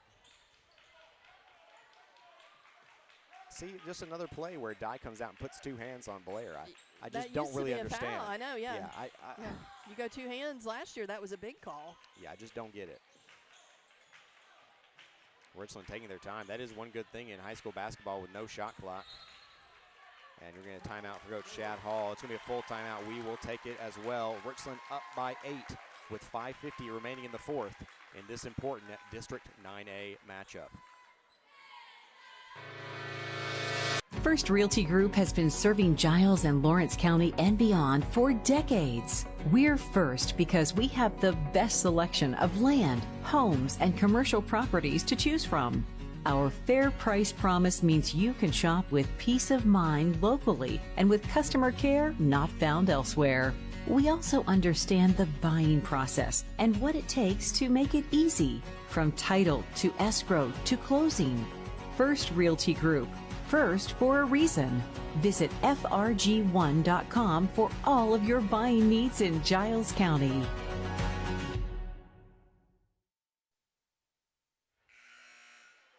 And we're back. Lady Raiders up by 8 with the basketball here in the fourth quarter. Was a 15-point ball game. Richland led by as many as 16 in the third quarter. But since then, yeah, I saw the same thing you did there. She's laughing, so I guess it's okay. She just slipped. But looks like something I would do. That happens sometimes. Hey, I mean, we've all been there. She tripped over that free throw line. Bailey Hollis getting ready to come back in as well. Whoa, really good pass there to Galloway, but was a little off balance there after some contact, and so they had to bring it back out. 5.5 to go. Once again, Richland really needs to get something going offensively to close this one out, but they can really take their time. Yeah, you want points, but you don't have to be in a big hurry to get them.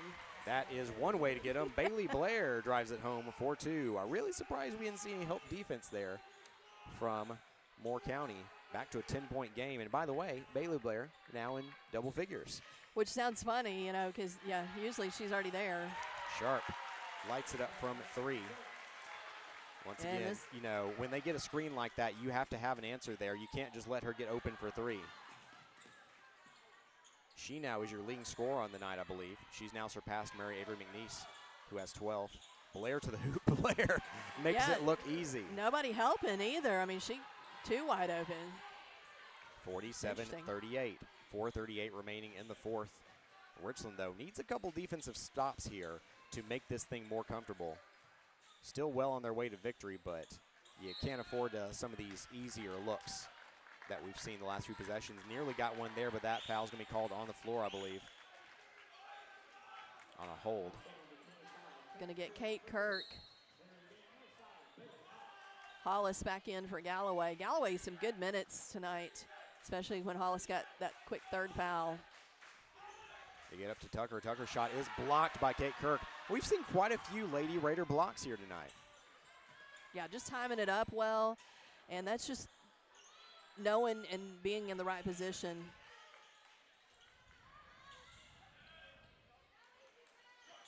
Once again, Richland has the advantage of time. Blair thinks about the three. She'll pull it back out. Gordon right wing. 4 minutes now remaining in the fourth quarter. Blair drives. Blair to the hoop. Blair is fouled as she tried the reverse lay-in. It was a shooting foul. 2 free throws on the way for Bailey Blair. It's just so funny to me that we've talked all night about them limiting Bailey Blair, but I just promise you she's going to be the Richland League scorer by the end of the night. If she hits these free throws, she actually is already the leading scorer. She does it quietly. I mean, there's times you look and, like, I double-check my numbers a lot of times because I'm like, when did she have 20-something plus points? So, but she just creates ways to score for herself. Just like that. I mean, she's not afraid to drive in and either take the contact or get the easy lay-in like we saw in the last couple of drives. So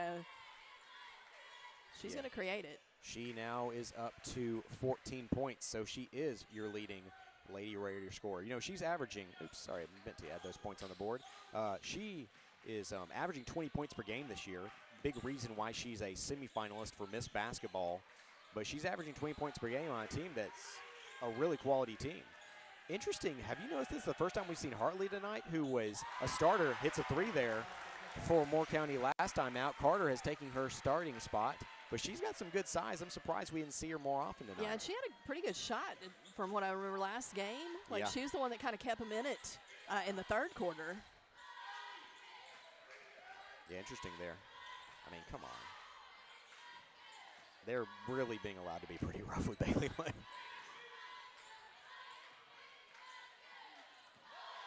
Kirk thinks about the three. She'll hand it off to Blair. Once again, take your time. 3 minutes remaining. You're up by 8.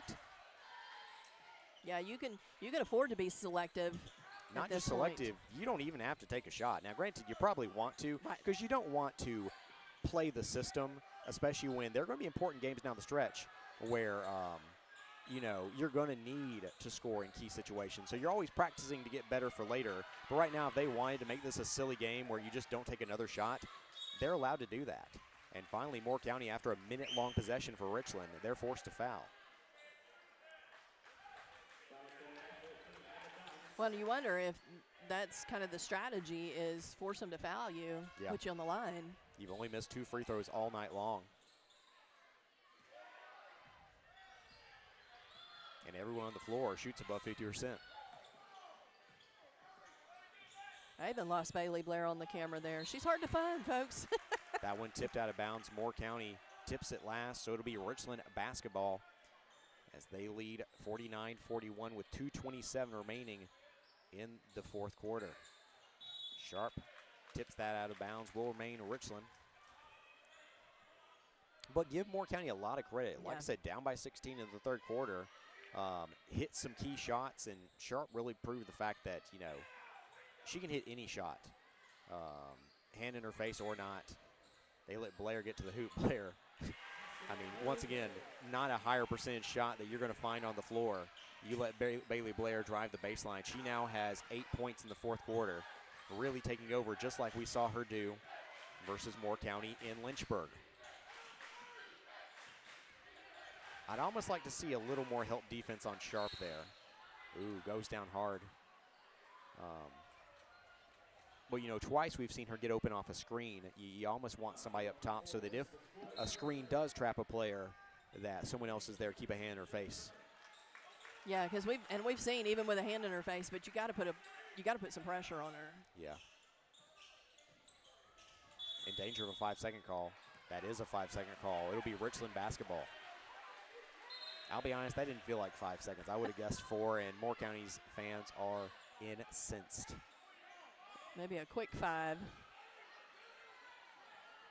But, the ball was going wild anyway. I think it, without a whistle, that's what the coach just said. He's like, who are you throwing it to? Einstein had his theory of relativity, so not all time is created equal. A little science for you there. Well, they do it on that swing of the arm, so if you got longer arms, is that more time? That's the 4th foul on Carter. Remember, we had a couple players foul out last time these two teams played.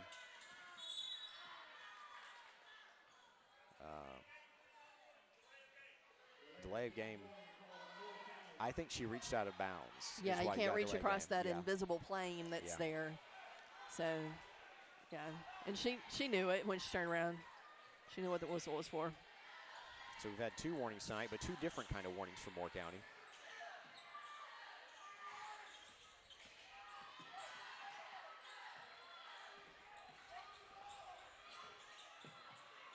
Might need a timeout here. Dye steals it, Dye up the floor. Not going to make it easy for her, but she does get to go. And timeout for Moore County.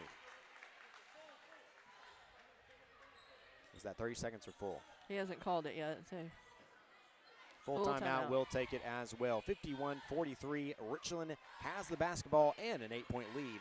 We'll be back after a 30-second timeout here on KSR Sports. Fans, from the coin toss to the final quarter, stay refreshed with an ice cold Coca-Cola as you cheer on the Raiders. Just head to the concession stand and grab the perfect refreshment to share with fellow fans. Share a Coke with a teammate, a rival, or a friend this season. Thank you for choosing Pulaski Coca-Cola. It's time to load up on the best snacks and some delicious ice cold Coke for all your game day guests. Nothing tastes like everyone you love and everything you like coming together. Coca-Cola. Together, taste better. And we're back here. 51-43 is your score. Lady Raiders lead Moore County with 1:33 remaining in the 4th. Richland does have the basketball. Richland led by 15 at the half, a double-digit advantage basically ever since, 3 minutes remaining in the first quarter? I believe so, yeah. So, yeah, that's about right. Bailey Hollis back into the game for the first time in about 6 minutes of game action. She did have 3 fouls.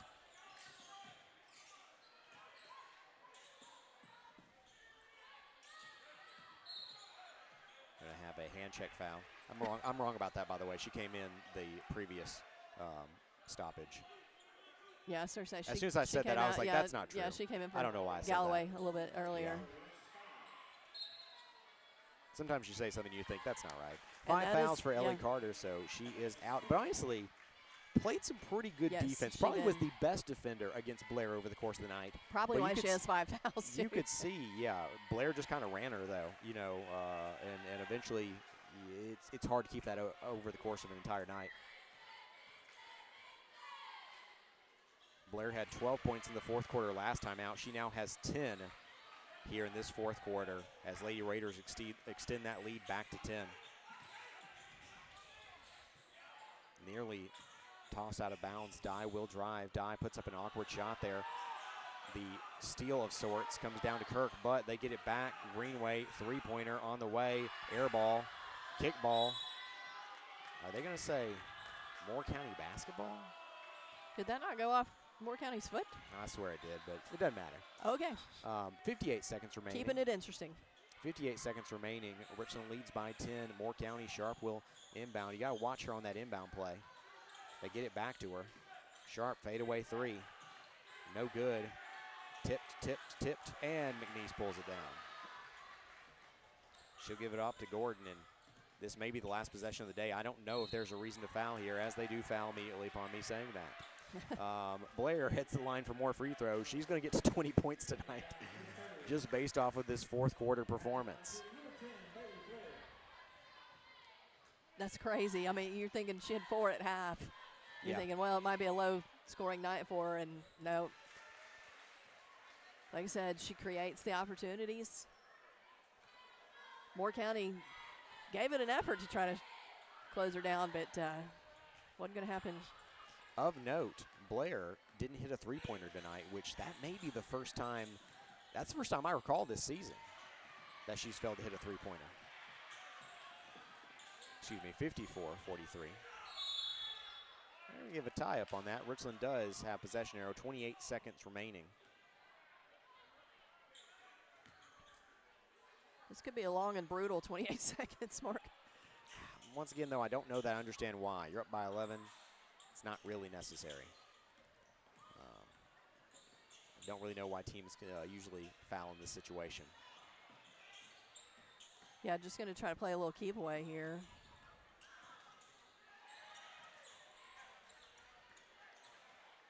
Yeah, Blair just running that one out and then finally the foul court. There's a certain number of fouls you have to get in every night, Jennifer, and they're going to get to that number. Making sure everybody gets their money's worth tonight, you know.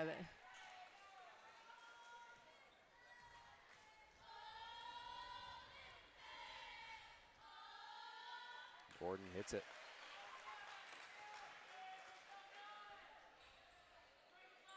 Lady Raiders back up by 12. Moore County did make it interesting in the fourth quarter, but Richland just too much here at home. So Richland will sweep Moore County on the season and now has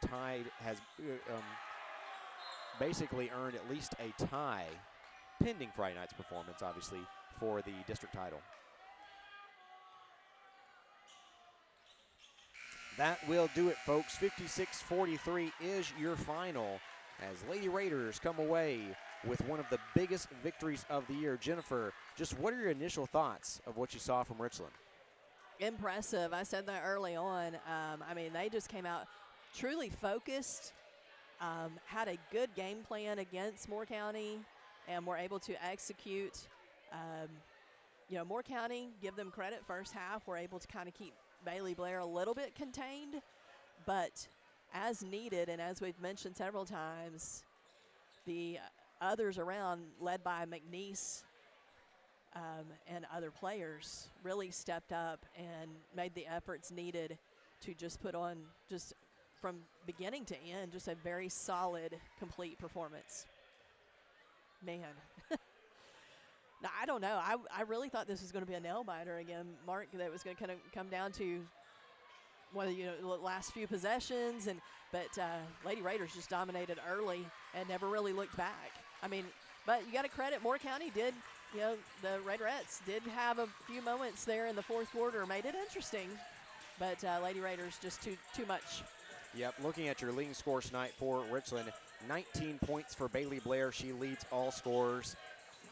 12 for Mary Ava McNeese, 9 for Kate Kirk, and I'll tell you, first quarter and a half, to get the offense that you got from her, just absolutely huge. I think that she probably had one of the most key performances tonight to give them that early run while Blair was wearing out all of the people who were trying to defend her. Yeah, and I think that's it. You know, Moore County got in some foul trouble, and you think about how many, I wonder how many of those fouls were committed, you know, in defense of Bailey Blair. That'd be an interesting stat to kind of look at because they did. I really feel like they were going back to the first game where it was Blair and McNeese, and they thought, okay, if we can shut down Blair and kind of stop some of that production, that leaves McNeese, but they were willing to kind of submit and give that up. The difference tonight was the rest of the players really stepped up and had big nights, and you got some good points beyond the duo of McNeese and Blair. I am missing 33, 36. 30. I'm missing 4 points for Moore County, so I'm not going to say theirs yet. But luckily, Landon Hawkins is going to get me a photo of the scorebook, and we'll get that here in a minute. I am pretty confident that Allie Sharp led all scorers with 14 for Moore County. So she still had a pretty big night, but I think that's pretty key if you can hold her to 14 points. Another just really, really good defensive performance. So Richland wins this one, 56-43 is your final. Lady Raiders come away with the victory, but we're not done yet. Boys action coming up. We're going to take a 3-minute timeout, and we'll be back with some pregame thoughts as the Raiders take on the Raiders, Richland versus Moore County. May Oil Company, a four-generation family-owned business, is a supplier of fuel products and specialty lubricants serving Pulaski, Giles County, and southern Middle Tennessee from our offices and warehouse at 619 South 4th Street, Pulaski. May Oil Company is also a proud supporter of Giles County Bobcat and Richland Raiders sports. May Oil Company, supporting our Middle Tennessee communities for generations. 931-363-3704. This is Clay Doggett, your state representative for District 70, and I'm proud to share what makes Giles County such a special place to call home. From our rich history and strong values to our thriving local businesses and hardworking families, Giles County is built on community pride. We're blessed with beautiful farmland, vibrant small towns, and neighbors who always lend a helping hand. Whether it's gathering for local events, supporting our schools, or growing opportunities for the next generation, Giles County continues to be a shining example of Tennessee's best.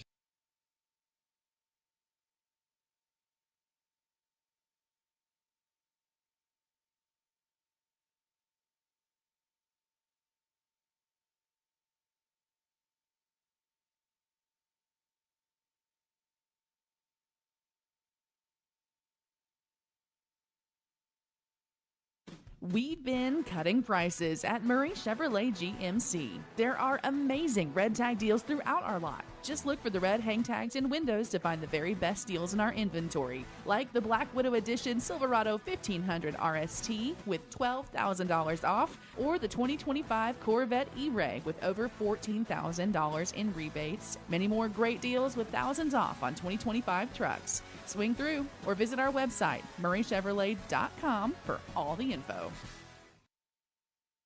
This is Mike Keefe for Winterburn and Associates Insurance. Winterburn Insurance is a full-service insurance agency, meaning they can help you with virtually every kind of personal insurance. Keep them in mind for auto, home, life, and health. Winterburn and Associates Insurance has been serving Giles County and the surrounding area for nearly 70 years, so they truly are a trusted choice.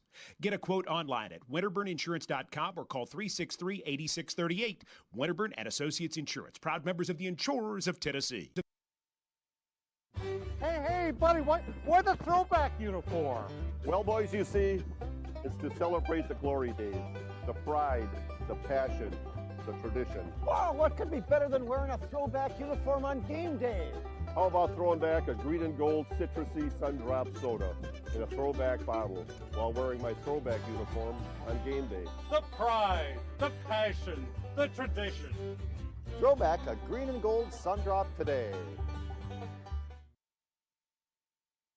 Employee Resources Credit Union is an easy solution to banking, offering a personal, simple, yet modern way to bank.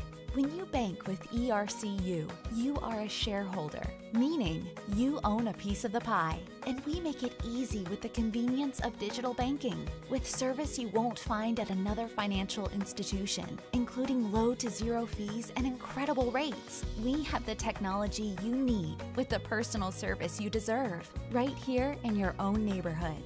Employee Resources Credit Union, not for profit, for service. Where's Morgan? Oh. And we're back here. I'm Mark Mai. She's Jennifer Hawkins. As I think the cable got touched between. So I'm going to have to reset up the image there for you, but you can still hear us. Looking at your final, I was going to say we got actual pictures of the scorebook to make sure that my stats were right. Bailey Blair led all scorers with 19 points, 12 for Mary Avery McNeese, 9 points for Kate Kirk, 9 points for Elizabeth Gordon, 3 points for Bailey Hollis, 2 points for Hallie Grace Bratton, 2 points for Danny Lynn Galloway. As for Moore County, you had 14 to lead them for Allie Sharp, 10 points for Emma Dye, 6 points for Ellie Carter, 6 points for Bella Tucker, 3 points for Harley Hart, and 2 points for Emery Greenway. And so 10 points for Dye, 14 for Sharp. But Lady Raiders end up carrying the day as they win this one. Big victory there over Moore County. But now we head to the boys' side. Absolutely, and you're getting a really good look at the Richland Raider boys. We're fixing that right now. Yeah, the camera The camera's taking a break, too. If you touch there we go. If you touch the HDMI cable at all, it will go off. But luckily, they were just working on their freeze frame. That old that's song. how it is. 56-43, Lady Raiders win it. But now the Richland Raiders, who, by the way, also ranked top 10 in the state, they're number 4 on the boys' side, also 5-0 in district play. Moore County's 3-2. I told you in pregame, I don't know if I mentioned it here, the super funny thing about this team is, in this district, the district standings on the boys and the girls' side are exactly the same, top to bottom. If you're 5-0 on the girls' side, you're 5-0 on the boys' side if you're Richland. And if you're Moore County, if you're 3-2, you're also 3-2. That top to bottom, I think that every time a girls' team has won this year, the boys' team also won, which is funny because I can't recall that ever happening. Well, honestly, folks, I thought Mark had. I was like, did you copy and paste and not? He's like, I did, but it's because they match exactly. And I was like, I should have known not to doubt that Mark Mize. Well, I haven't been doing as good a job making game notes in recent weeks, but today I said, you know what? Honestly, going to give Jennifer a treat. We're actually going to have game notes tonight and some thoughts. But, last time out, Kate McCormick led all scorers with 20 points. Jamison Andrews had 14. But if you'll remember, the two of them had a lot of foul trouble, and Will Shirey had the flu. And so they only beat Moore County by 8 last time out. Everyone hates it when I do this because they're like, well, as soon as you say they're going to do well, they won't. I don't think we're going to see a repeat of that. Richland is much better than 8 points better than Moore County, in my opinion, on the boys' side. And so I really expect them to take care of business today. But the most important note is, look who is taking three-pointers at the top of the key. I start to say one key game note. Cooper Jackson out of the cast, ready to go. I think he'll be limited tonight with that wrist, but I think they want to get a glimpse of what he can handle and what he can do, let him get his legs under him. So there's a weapon back. Will Shirey had him in class this morning. Thankfully, I mean, if we had to miss – I don't like missing school as a teacher because I teach a tested subject, and those are days we don't get back. But it came at the right time for the boys' team especially because it gave them a chance to really heal up. And they still had a couple games last week. But they had some time off for these guys to kind of get a little bit better. You know, Hollis Miller had that dislocated shoulder. He's still battling through that, and so if he gets bumped a little bit, it still bothers him. But, so he's not 100%, but he's way better than he was, just prior to this. And not getting a few days off of practice from the ice and stuff, that's what these guys got back. And then Cooper Jackson being back, boy, that's going to be just another weapon for the Raiders here tonight. Yeah, I'm with you. I don't know how much you're going to see Cooper Jackson. I think that they want to work him back in so they can have him go full throttle in 2 weeks once we get to the district tournament there, because just admittedly they haven't really needed him so far because Richland's just head and shoulders better than anyone else in this district. I mean, I hate to, be that way, but on the girls' side, this is a great district. I mean, Moore County and Cornersville are both really, really high quality. Moore County's probably top 10. I think Cornersville's top 15 in the state. And so you have 3 top 15 teams on the girls' side. Richland's the top 10 boys' side. I'm not sure. I'm not sure if there's another top 30 team other than the Richland in this boys' side of the district there. Richland has really kind of just carried the day. Moore County's the only team that's been able to keep it close. Richland beat them by 8 points in Lynchburg, but we'll see if Richland can. Honestly, people are like, but it was an 8-point game. And I'm like, Richland played, they just were off that night. Yeah. You could tell they had injuries. You could tell they had players that didn't feel well. And I'm not trying to make excuses for them, but it was just a very off night. And sometimes you can handle an off night if it's 1 or even 2 players, but not when your kind of whole team is just really not hitting. It was not pretty. I can remember after that game we were talking about, it was, just such an ugly win. It just the guys told me today they feel like they're kind of back on track, and they said it should be a much different outcome as far as they're going to win, but it should be a more controlled win tonight, hopefully. So I think that's what we should have to look forward to tonight. Well, sometimes you have to win those ugly games. Yeah. That's just part of a season over the course of a year, and so you're going to have those from time to time. Also, I think Lynchburg is the hardest place to play it is. in this district. Yeah. And so, we really have to factor that in as well. Their student section, they sit right on that corner, and they're up and loud and, almost in your face. You think about even in the girls' game, there were very few shots, if any, hit from that corner over by the student section. And it's a tough gym to play in. I didn't mention this, though, but this was something funny that you had a quote from as Jennifer is scared by her. Snuck up on me. By her son, Landon Hawkins, expert photographer here tonight, award-winning even. And quite sneaky, evidently. But it was funny. Chad actually had a quote. I was really surprised he said it. Honestly, this has been the best year of quotes that we've had from the coaches. I don't know if it's being on camera more often, but Chad and Jason have just been just having absolute bangers every single week in terms of the post-game interviews. And by the way, Stephen Gordon had a tremendous interview whenever I interviewed him after the final game that he was the head coach of before Jason got to come back after that suspension due to the technical fouls. But Chad had a quote. He said, "I feel like we got Moore County's best game in Lynchburg. I don't think they got ours." And I was like, that's pretty unusual for him to, say something that assertive there, I feel like. Because, it's just natural for coaches, obviously, to and once again, he absolutely complimented them. But usually coaches will be like, oh, my gosh, what a good team they are. But I like the confidence there to say, we won by 5. I think we got more in the tank. Yeah, and we saw tonight that was the case. Tonight, so Chad very much vindicated by the fact that Richland came out and really took care of business. For those just tuning in, Richland girls won 56-43, but they led by double digits virtually the whole game here, improving to 6-0 in district play. So we are ready to get the starting lineup now between the Richland boys and the Moore County boys. We're going to take a 1-minute timeout before we get that starting lineup here on KSR Sports. Hey, buddy, why the throwback uniform? Well, boys, you see, it's to celebrate the glory days, the pride, the passion, the tradition. Wow, what could be better than wearing a throwback uniform on game day? How about throwing back a green and gold citrusy sun-drop soda in a throwback bottle while wearing my throwback uniform on game day? The pride, the passion, the tradition. Throwback a green and gold sun-drop today. Employee Resources Credit Union is an easy solution to banking, offering a personal, simple, yet modern way to bank. When you bank with ERCU, you are a shareholder, meaning you own a piece of the pie, and we make it easy with the convenience of digital banking, with service you won't find at another financial institution, including low to zero fees and incredible rates. We have the technology you need with the personal service you deserve, right here in your own neighborhood. Employee Resources Credit Union, not for profit, for service. And we're back here as we get the starting lineup for Moore County. Colton Morey, who had 14 points last time these two teams played, he'll start. Cooper Dickey had 10 points last time out. He'll start as well. Tristan Gray, Anderson Sharp, and Deacon Lyles. What are your personal favorites, Deacon Lyles? Taking him to church tonight. Yeah. He's actually not a very good offensive player, but, he's a big body. He is rebounds a big well, body.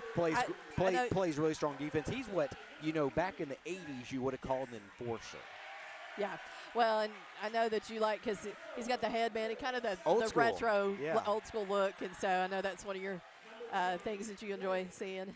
Should have played football. I mean, he didn't play, I don't think. And I don't remember that name at all. Yeah, he looks good. He looks the part. Looking at the starting lineup for the Raiders, indeed we were correct that Cooper Jackson will not start tonight. They go with the traditional lineup that they've had since he has been out with injury. Cade McCormick, Jamison Andrews, Will Shirey, Jack Jackson, and Lane Dooley will be taking the court first for Richland, as it'll be Raiders versus Raiders. Moore County and Richland on the boys' side after the girls already swept the season series. We'll see now if the boys can do the same. So Gray going to take on McCormick in the tip-off. And let's see if the Richland boys can have a strong start like the ladies did. The girls actually lost the tip-off, but Kate McCormick says, easy. Yeah, kind of a height advantage there. As he wins that one easily there. Takes first possession for the Raiders. Perimeter passing for Richland. They get it McCormick. McCormick reverse lay-in is good. Great way to start, Jennifer. Looked good offensively. Going to apply the defensive pressure Full court press, but Moore County does get into the front court. Anderson Sharp, though, is trapped in the corner. They were able to tip it off a Richland player. Will be Moore County basketball, 7.5 minutes to go here in the first quarter.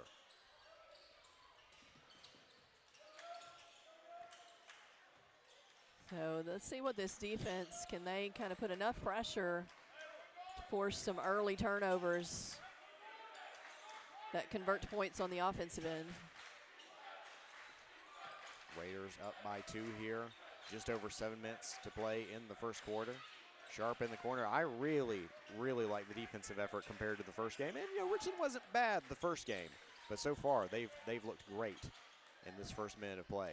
Three-pointer on the way. That's one man you can't let get open, though, and that's Cooper Dickey, who hit some three-pointers the first time these two teams played. McCormick kicks. Three-pointer on the way for Jamison Andrews. No good. Rebounded by Gray. Morey, nice spin move there. Hands off to Dickey. Dickey can't get this three to go. Jackson fighting for the rebound. Out of bounds, it will remain Moore County ball. Morey will do the honors on the inbound. Gets out to Sharp, over to Dickey. They're really kind of a two-man scoring team in what I've seen from them so far this year, and so important to really key on Morey and Dickey here tonight. Yeah, Morey was one of those, I feel like last time, kind of a slow start, and then all of a sudden he just kind of at will started scoring. Blocked there by Cade McCormick as he turns away Morey's layup attempt on the other side. Every time they get down low, three players descend on McCormick. Bounce pass, Shirey for three. No good. Rebounded by Lane Dooley. Great second chance opportunity there for Lane Dooley. Richland retakes the lead. Nice attack and follow after the shot. He was on that far perimeter. Really kind of an awkward play there, as they're going to say out of bounds. I thought it would have been a foul, but they actually say out of bounds. Moore County basketball, that's the only wrong call in my opinion, because either it was a foul or out of bounds off Moore County, I thought. Sharp takes the three, can't get to go. McCormick with the the defensive board. McCormick to the hoop, floater, off the backboard, no good. Andrews comes up with the offensive rebound, multiple offensive rebounds so far tonight for Richland. They lead by one. Dooley gets it to Shirey, pulls up, no good. 5:12 to play here in the first quarter. Richland leads 4-3.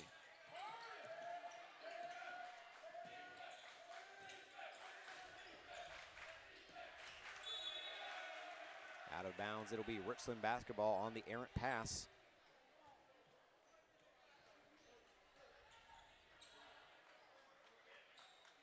Andrews passes into Shirey, who will bring it up the floor.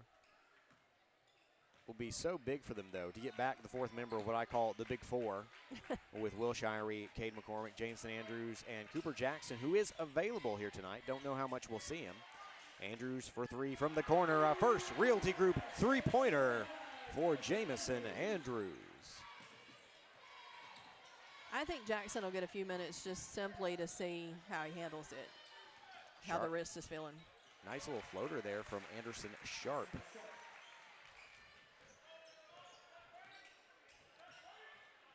7-5.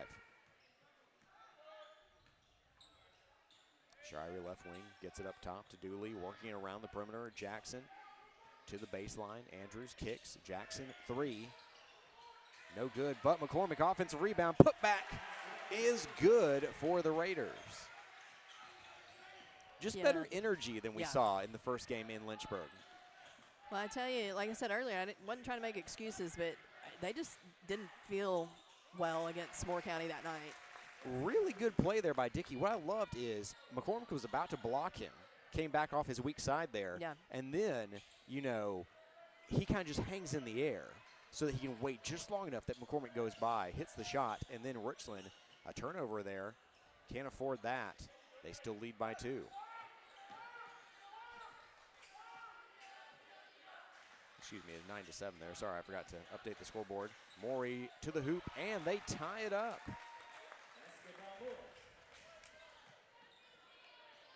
Moore County doing what they did in the first one, hanging around, but still feel better about what we've seen so far. We're going to have a 30-second timeout, as I believe there's some blood on Mr. Will Shire's wrist. I wonder if he got scratched by someone else's fingernail, because can't really understand how else it would have happened. But, yeah, I don't think he noticed, but he's got some blood on that wrist.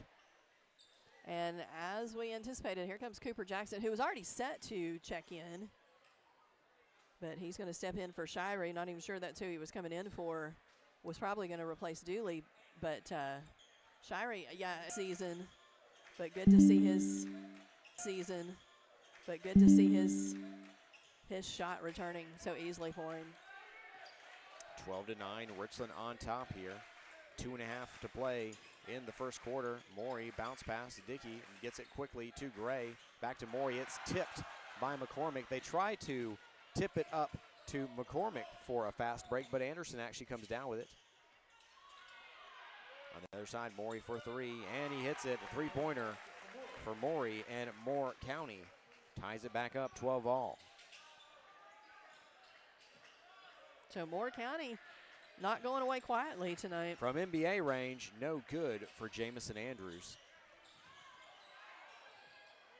Moore County up the floor. Sharp, he's going to travel.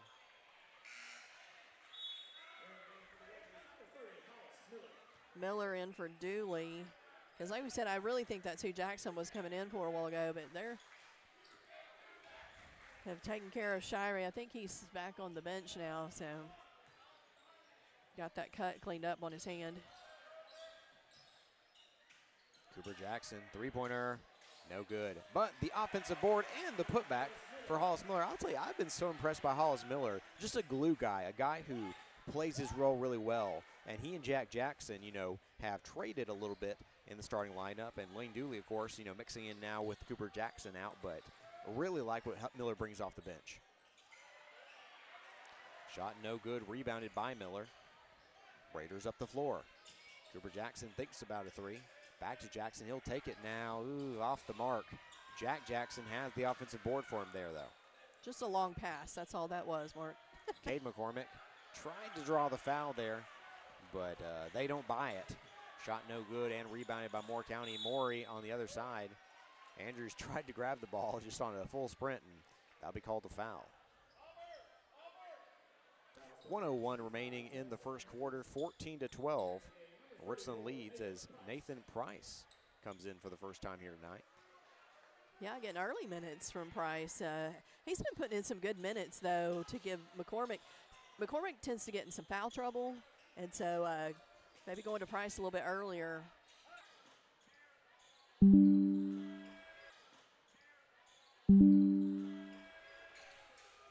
Cooper Jackson in the corner. Full court shot is no good. And so that will do it for the first quarter. 14-12 is your score. We'll be back after a quick timeout here on KSR Sports. Natural gas safety tips brought to you by Pulaski Natural Gas. Call before you dig. Don't hit a buried gas line. Before you dig or move earth in any way, call your local one-call number or utility locator service. They can tell you the location of buried natural gas lines, power lines, and other utilities so you can dig safely. These tips are brought to you by Pulaski Natural Gas, 363-1752, 363-1752. When it comes to your family's health, you can count on Southern Tennessee Regional Health System Pulaski. We're focused on keeping you at your best with annual screenings and preventative care. Having a family doctor helps you stay healthy, so our Southern Tennessee Medical Group makes it easy to find one. Call 1-800-424-DOCS. That's 1-800-424-3627, or visit southerntmpulaski.com to find a primary care physician. And we're back here. 14-12 is your score as we enter the second quarter of play. It's Raiders v. Raiders. Moore County and Richland here at Dwight Clark Gymnasium. Richland won the first matchup by 8, and they lead by 2 to start the second quarter. Jack Jackson in the front court. 2 passes later, Cooper Jackson to Hollis Miller in the corner for 3. No good. Nearly another offensive rebound for Jack Jackson. They'll say tipped out of bounds, though, Moore County ball. Richland very active on the offensive boards. Yeah, we've mentioned off and on throughout this season that rebounding's been an issue for Richland.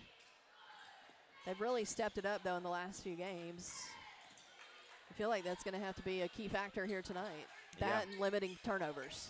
Well, other than Lyles and maybe Sharp, you know, Richland has a big height advantage on Moore County, and I would say largely a strength advantage, too. Sharp gets to the paint. Sharp, a little floater there for 2, ties it up 14 all. As Richland giving up some defensive looks that I don't think that Coach Jason Lovelace wants to see from his guys here. They've looked fine offensively, but defensively I think they're letting Moore County do a few things that you don't want to see. Yeah, they could tighten it up just a bit and close in some gaps. I think Moore County's got a little more speed than Richland's anticipating. Going to get a hold against Moore County. A hold, you say? This sounds like another football reference there, Mark. What is 14-14? Another football score. Yeah, so we have football in the building, folks.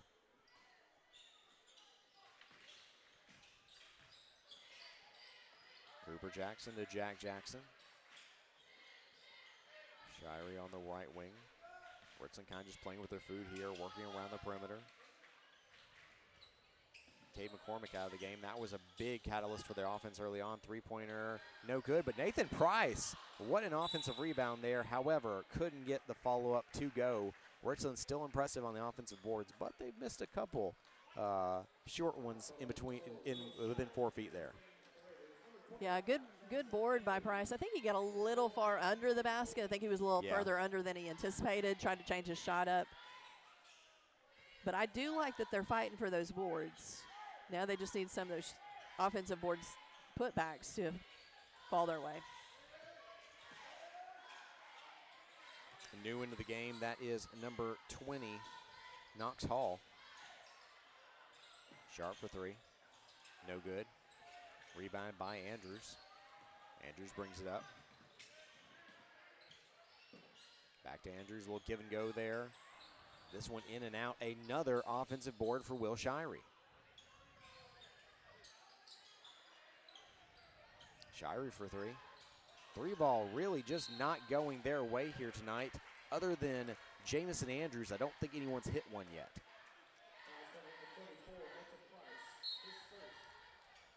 That foul's going to go against Price. Second team foul here of the second quarter.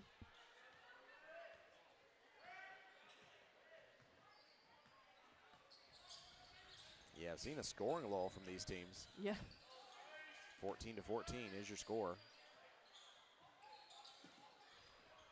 Maury drives, kicks.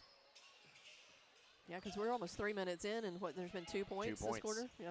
3-pointer on the way, no good. This one rebounded by Price. Shirey brings it up over to Andrews. Good passing here, and Jack Jackson gets a look from the corner. It's no good. And going to call a foul on the over the back from Price.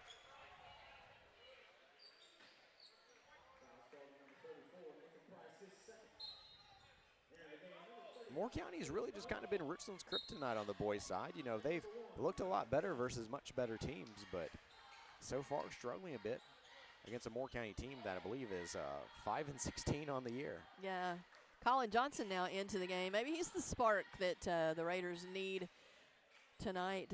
Johnson kind of the sophomore surprise, if you will, with the injury to Jackson and some other things. Then he's gotten some minutes, well-earned minutes. Adds a little extra energy when he gets on the floor, too. Oh, speaking of which, Colin Johnson, the steal, coast to coast, and the lay in there. I'll tell you, you couldn't have picked a better moment to have said it. Well, like I said, he just comes in and wants to prove his worth and uses those quick hands, gets himself a steal. Does it there. Ball on the other side, Anderson Sharp doing some work himself. 16-16 is your score. Timeout on the floor. 30-second timeout, so we'll stick with you. 4:29 remaining in the second quarter. Jennifer, just what have been your thoughts so far?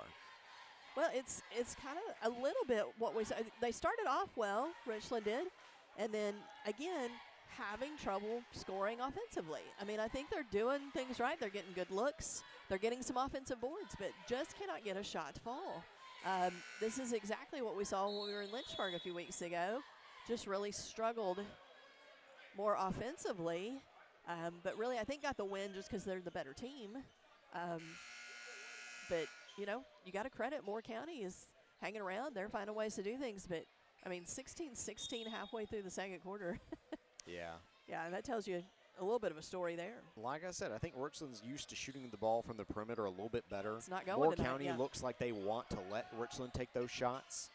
And players not named Jamison Andrews have not been hitting them. I think you can work McCormick down on the block now that he's back in. Oh, yeah. I mean, in the first 2 or 3 minutes, he just looked like an unstoppable force. Yeah. Scored on, I think, 2 of the first 3 possessions here tonight. Andrews to McCormick. McCormick on the baseline. He's trapped, but gets a shot up. Rebound is there for Moore County, though.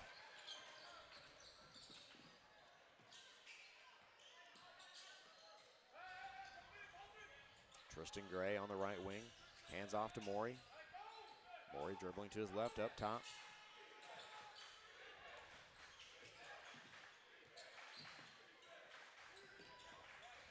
Morey drives with the left hand. Loses it, gets it back. They're going to call a travel. Richland basketball. You know, Richland boys have kind of the opposite issue that the girls have. In the sense the girls playing so many great teams, I mean, you just don't get a week off, but that's good because, you know, this prepares you for postseason basketball. Richland boys are playing some non-traditional teams, you know, in terms of these don't really look like the teams you're going to see in region and beyond here in district play. Luckily, they played such a hard non-district schedule that I think that really, you know, bodes well for down the stretch, especially that you still have Loretto left, which is a great team, obviously. All-state player there in Mason Tidwell. Yeah, I mean, like you're saying, the girls, you have to kind of keep your level up because you're playing that type of competition. The boys, you almost feel like on some games you can put it in cruise control. But it has not been the case against Moore County, both games, both matchups.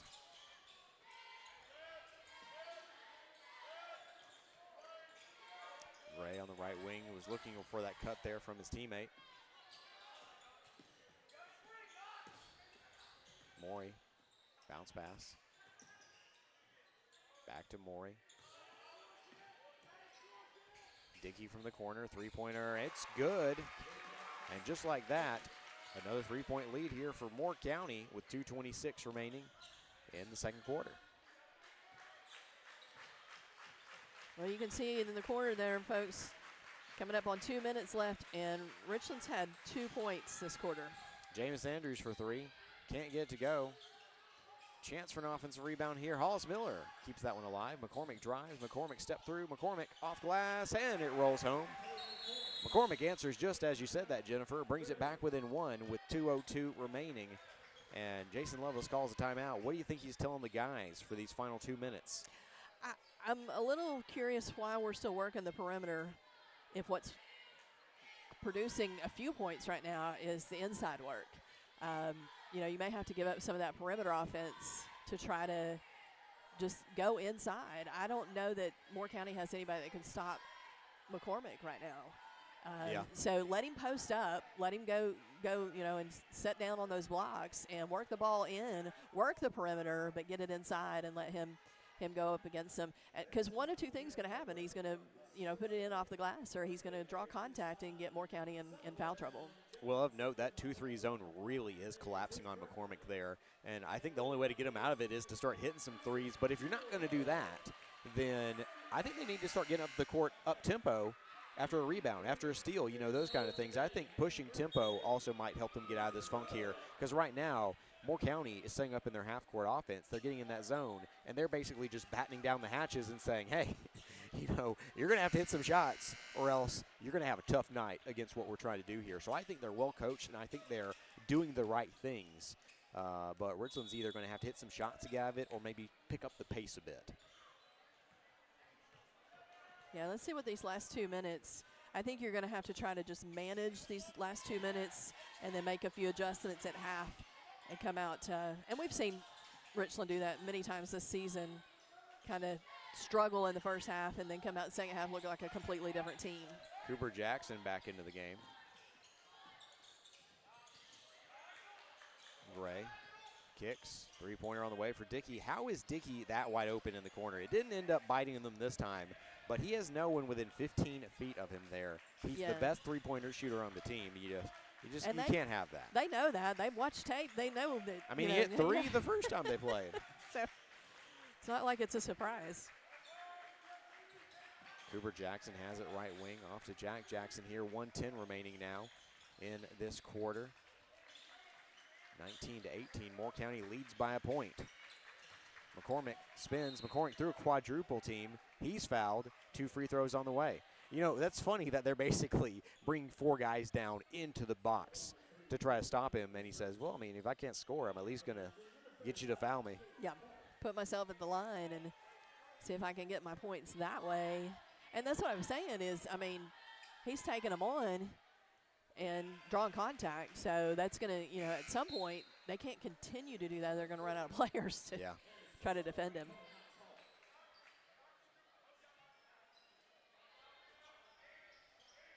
Gray will take a seat.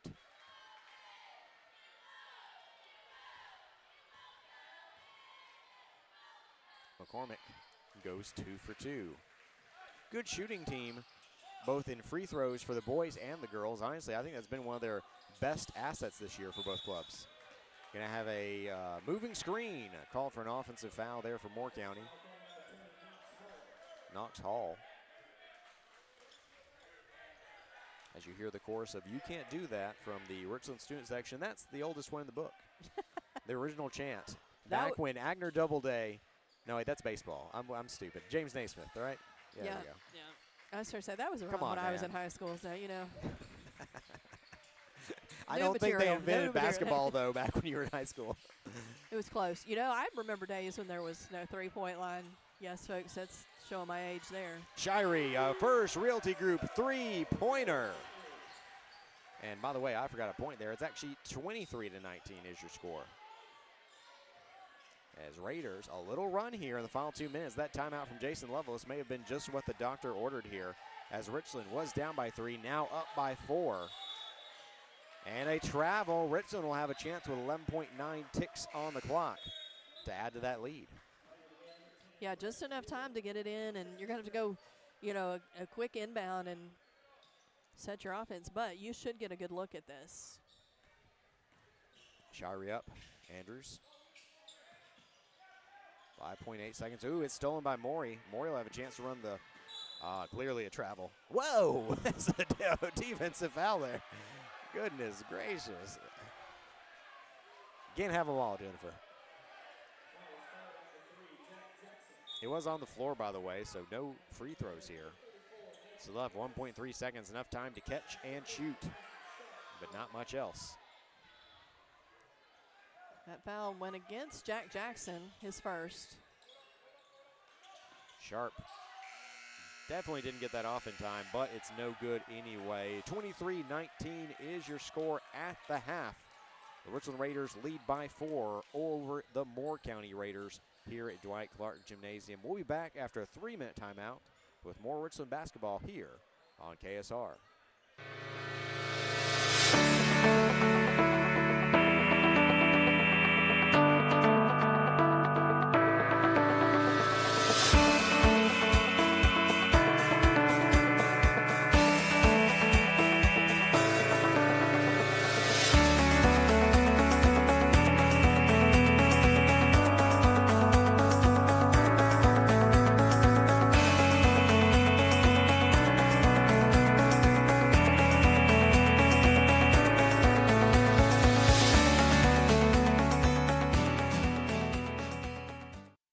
First Realty Group has been serving Giles and Lawrence County and beyond for decades. We're first because we have the best selection of land, homes, and commercial properties to choose from. Our fair price promise means you can shop with peace of mind locally and with customer care not found elsewhere. We also understand the buying process and what it takes to make it easy, from title to escrow to closing. First Realty Group. First for a reason. Visit frg1.com for all of your buying needs in Giles County.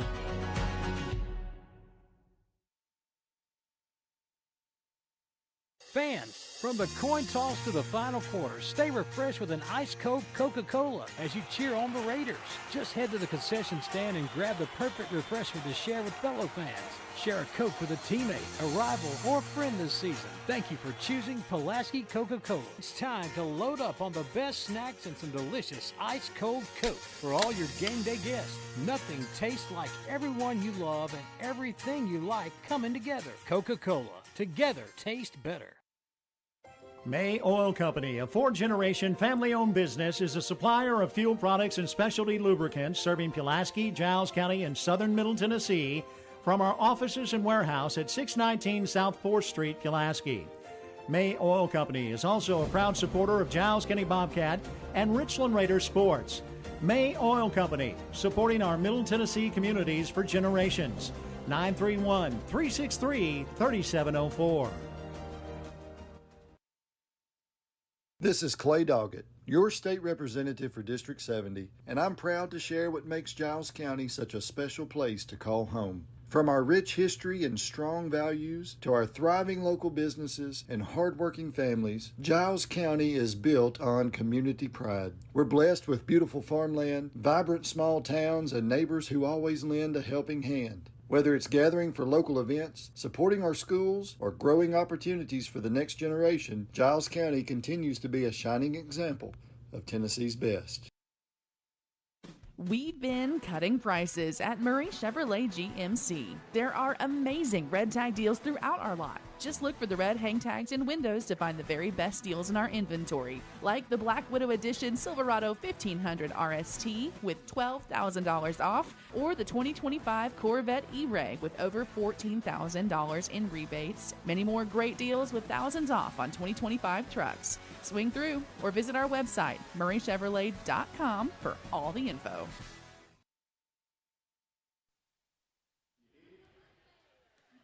And we're back at the half. I'm Mark Mize. She's Jennifer Hawkins as the Richland Raiders lead 23-19 over Moore County at the break.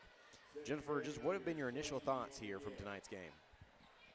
Well, I mean, I think everything looks good for Richland other than just shots not falling. I mean, it just comes down to they're getting good looks.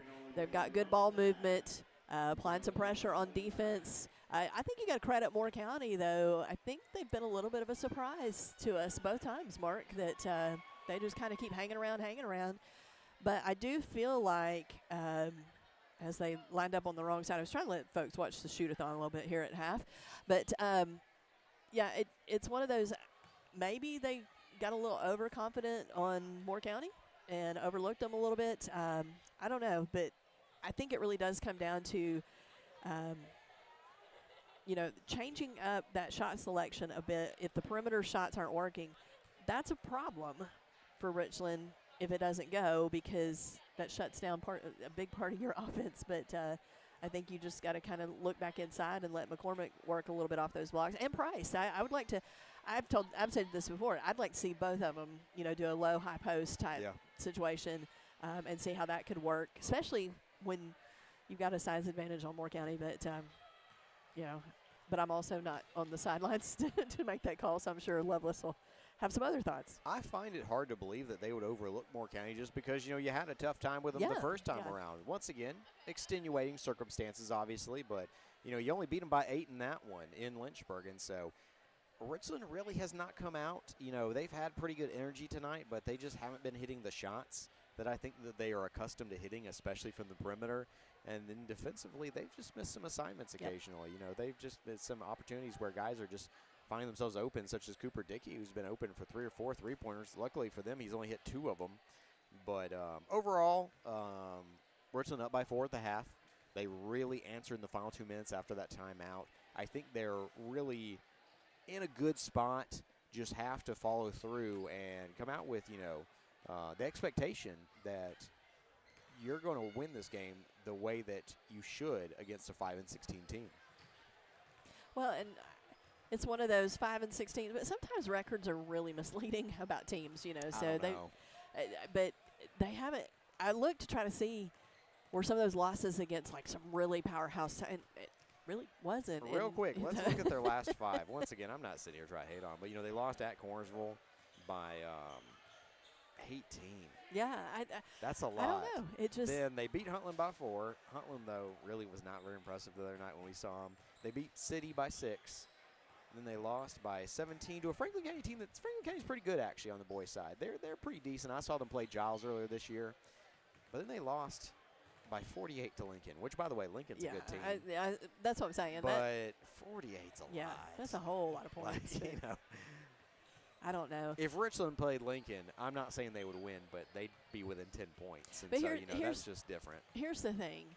When you are the top of your district, top team, all that, you get everybody's best. I mean, they get up for that top game. And there's no pressure on them. Yeah, at the end of the day, the pressure really is all on Richland tonight. So, more counties coming in and going, let's just show them what we're made of.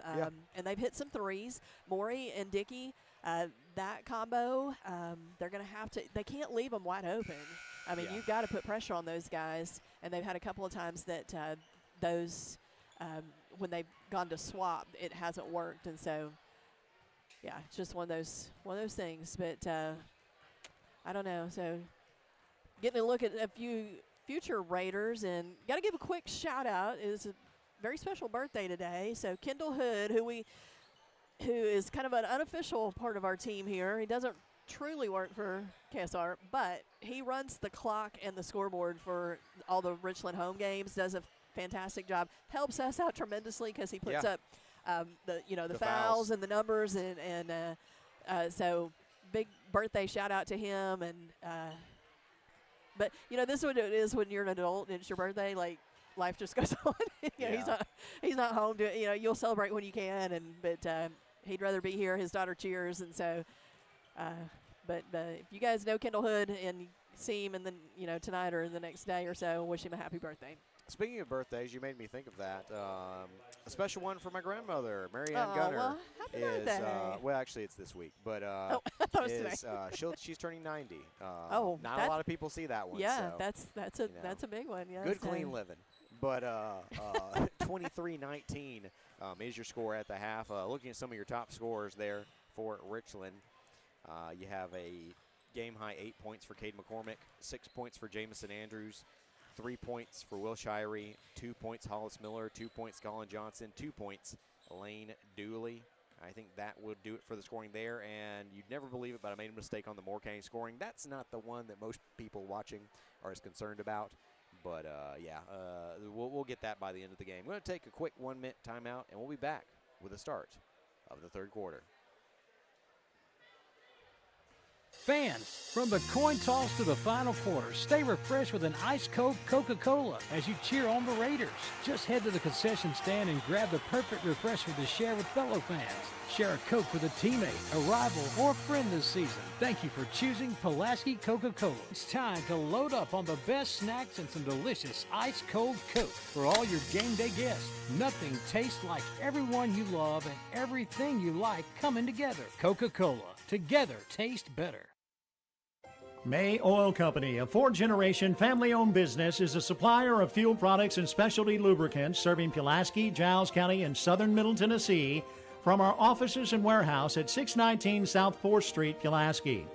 May Oil Company is also a proud supporter of Giles County Bobcat and Richland Raiders sports. May Oil Company, supporting our Middle Tennessee communities for generations. 931-363-3704.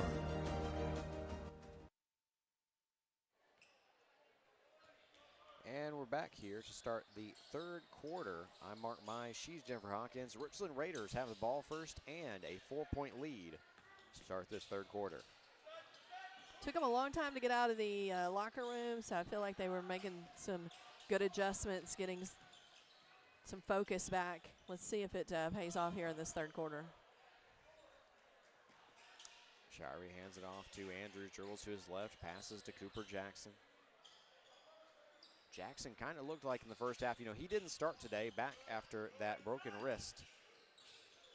Kind of looked in the first half like his shot was a little off, but that one looked good. So looks like, you know, he may be all the way back. You know, you wondered how much they were going to settle him in, but he's played starter type minutes so far tonight. Travel.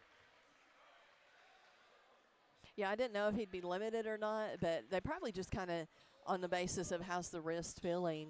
But yeah, he looks pretty. Like I said, in the first half, he content, had a couple shots that, you know, you could see them little tailing. off. Yeah, it's just but that one just it's now. just being rusty. When I saw it come off his hand, I thought he hit that three-pointer to start the third quarter. So that one looked good. So maybe it just takes a couple shots to shake the rust off. Three-pointer on the way for Jack Jackson. Still no good, though. Jameson Andrews put up no good. Will Shirey offensive rebound, put it up no good. Raiders looking great on the offensive boards.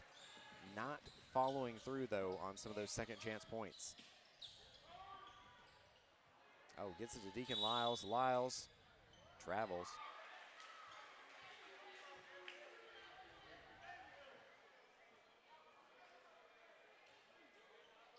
Frustration from the Moore County coach because they had opportunity right there twice. Yeah. And gave it away on fundamental things. Richland, though, I'd love to see the shooting percentage difference between the girls and boys. Because no offense to the boys, but the girls' one is at least 20% higher tonight. Great play there from Will Shirey, though. Will they count it? Might give him continuation. We'll see what the call is, and we'll count it there.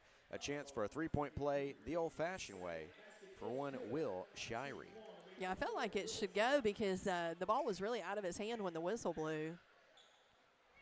I suspected they would, but never know. Sometimes you don't know with officials. You know. Yeah. That was Dickey's second foul.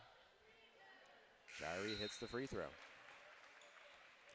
Shirey now has 6 points tonight. Hit a First Realty Group three-pointer earlier.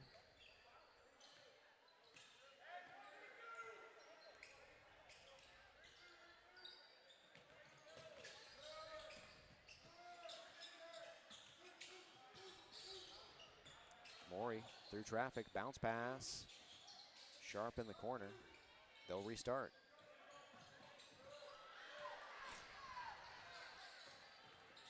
Jack Jackson coast to coast. His shot's no good. Tipped out of bounds, will remain Richland basketball. Timeout on the floor. 30-second timeout will go ahead and stick with you. Jennifer, Raiders, defensively especially, I think are starting to get some things figured out. The last maybe 5 minutes of game action, they've basically held, I think they've actually literally held Moore County scoreless, as Richland is now on a 10-0 run because it was 19-16 after they hit that three-pointer. It was, and what is curious here too, they haven't even really gone to a full court press or anything like that, because I think you do that against this Moore County team and you're going to force some turnovers. You don't have to do that this early. I think you want to make sure your offense, but if you need to, I think you can still up tempo, go press, and probably get a few steals and force turnovers a little later in the game. Maybe start doing that in the fourth quarter if needed, but see if they can't just kind of expand on this lead here in the third. Andrews, three-pointer. Ooh, no good. You know, Andrews has hit a couple key ones so far, but everyone just looks a little off on the shot tonight. Probably not McCormick, but most of McCormick's shots are taken within 6 feet, and it's just an example of him just powering over the Moore County players who just not the same ability in the post that he has. The Raiders' largest lead of the night, 7 points. Three-pointer from Sharp in the corner. He hits it every time. Richland thinks about pulling away. Moore County hits a big shot and keeps themselves within a couple baskets. Yeah, they come up with a big basket, keeping themselves close. Andrews answers himself with a big basket, a First Realty Group three-pointer for the Raiders. That is his third of the night. That last possession, you know, Andrews tried that three, missed pretty wide, and Lovelace was fine with it. He said, just keep shooting. Cooper Jackson gets the steal and goes coast to coast. Good to see that from him. And Raiders looking like a different team over the last 5 minutes of game action. Gray bounce pass to Lyles. Lyles versus McCormick. He'll be fouled. 2 free throws on the way for the Deacon. I'm going to find a way to make that a reference or a nickname.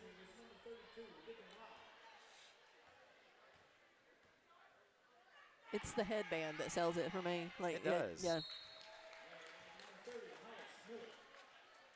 Miller back in for McCormick. Going to get to sit a spell.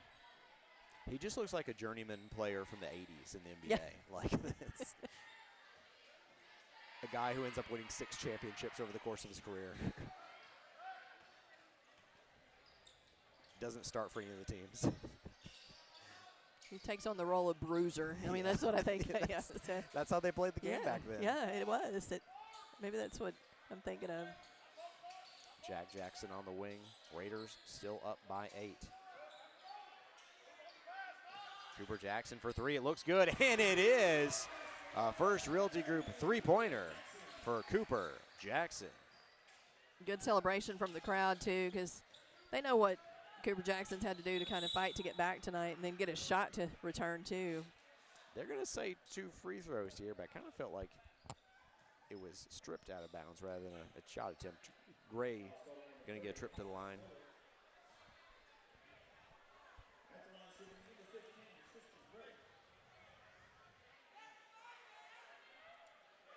First free throw is no good.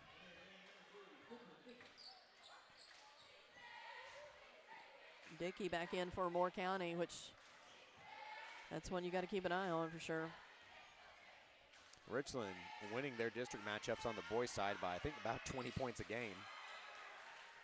Gray goes 0 for 2. Like I said, Richland just a little bit above the rest. A cut above here in District 9A compared to their opponents. Cooper Jackson, another 3. This one looks pretty good. Couldn't get to go, but Jack Jackson, offensive board and putback for 2. So there's another one of those offensive boards we keep talking about that was a struggle early on in the season. Punted. That one actually hit the top row of the bleachers. Heads up for the Moore County fans on this side. 36-23, Richland leads by 13 with 3:36 remaining in the third.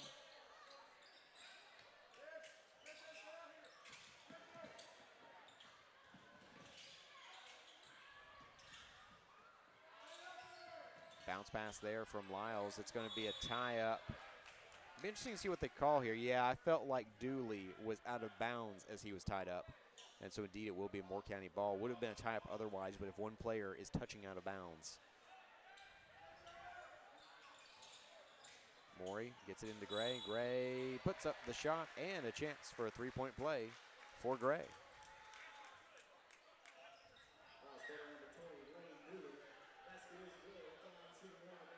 Yeah, Dooley trying to make up there on defense, commits the foul. Gray was able to keep focus and finish the play. And after Gray went 0 for 2 at the line a moment ago, this time he hits it, pulls him back within 10.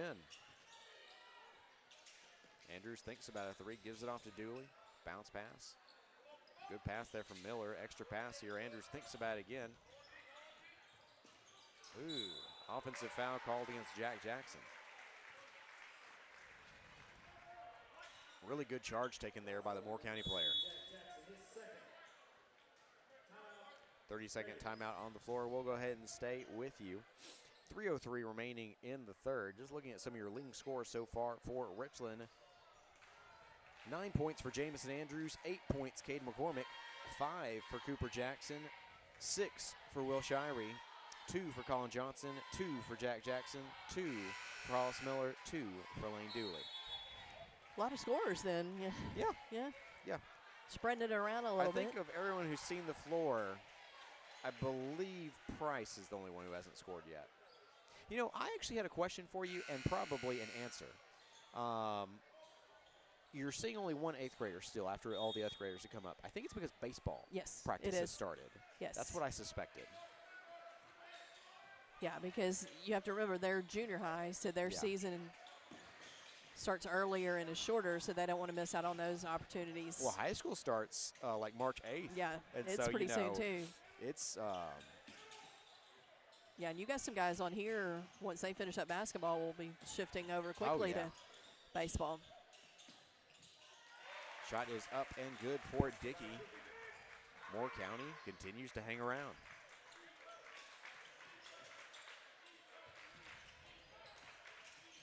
Andrews thinks about a three, gives it off to Dooley. Miller back to Andrews for three. And it's good. A First Realty Group three-pointer for Jamison Andrews, his fourth of the night. He's so huge for them because, you know, he started just like last season in a little bit of a shooting funk. But since he's broken out of it, he's broken out of it in a huge way. And after Jackson went out, Jackson was their second leading scorer. McCormick and Andrews have really just carried the load offensively in his absence. Yeah, and checking into the game, hey, maybe they were listening in. They've got Price and McCormick coming back in for the Raiders together. I'd like to see some of that work. Like we said, that double post. Andrews, NBA range. No good there. Tipped around. Cade McCormick comes up with the rebound. McCormick, it's going to call for a travel on the power move.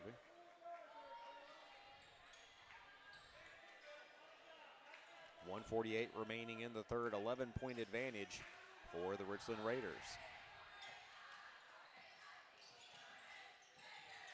Sharp shot up and good. I assume they're probably related, Allie Sharp from the girls team. And same spelling of Sharp yeah, with the so E. Sharpie. Some sharp shooters. I got him. Runs in the family. Don't know if they're brother, sister, what, cousin, something, but I bet there's a connection. There's one funny thing about Class A basketball. Yeah, usually. Shirey is, you know, one really strong family can basically make a program. Yeah, you think about for like, a decade. Yeah, I mean, yeah, you hear names, you tend to think they're. What an offensive board and a put back for Nathan Price.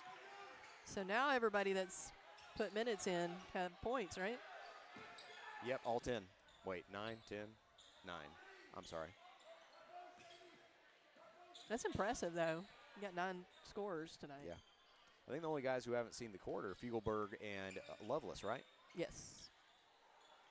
Fugelberg, the freshman, Lovelace, the 8th grader. 30 seconds and counting. Looks like Moore County is content to hold on to this one.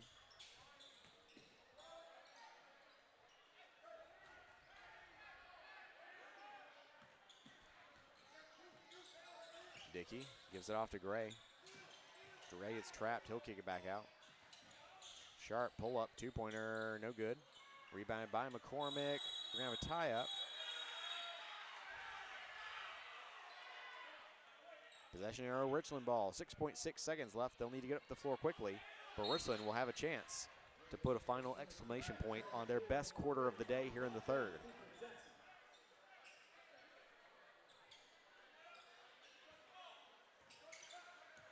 Andrews up the floor. Andrews kicks, three-pointer, Shirey.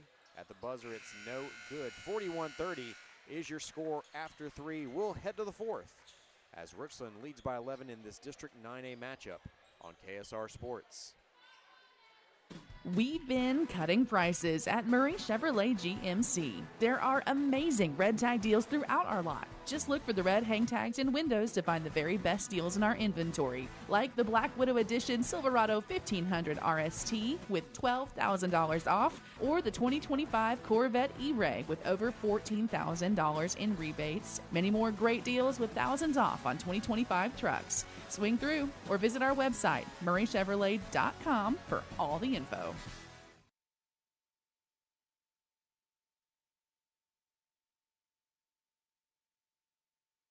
This is Mike Keith for Winterburn and Associates Insurance. Winterburn Insurance is a full-service insurance agency, meaning they can help you with virtually every kind of personal insurance. Keep them in mind for auto, home, life, and health. Winterburn and Associates Insurance has been serving Giles County this fourth quarter. Morey, 4-3. It is good, and I'll tell you, the shooting for Moore County just continues to keep them in it.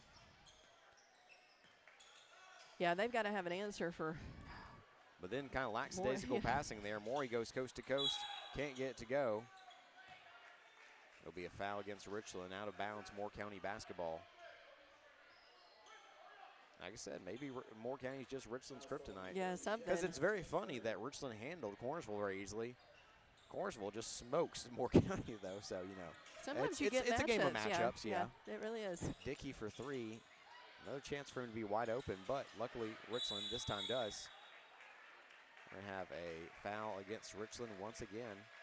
Raiders just kind of strolling to get out of their own way here. Foul's going to go against Jackson. His first of the night, second team foul. Already for the Raiders in the fourth. Offensive foul this time goes against Moore County. It was off the ball. Whoa, what? He motioned the wrong thing because he's saying it's against Cooper Jackson. But he motioned offensive foul. There you go, man. Richland can't get off this side of the floor. That's three fouls in less than 20 seconds. They called that against Jackson again, too. So he picks up two back-to-back. It really hasn't been a bad night from the referees, though. They've had a couple questionable calls, but I think overall pretty solid.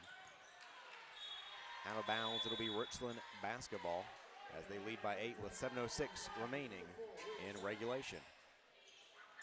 Back into the game, Andrews and Shirey for Jack, Jackson, and Price.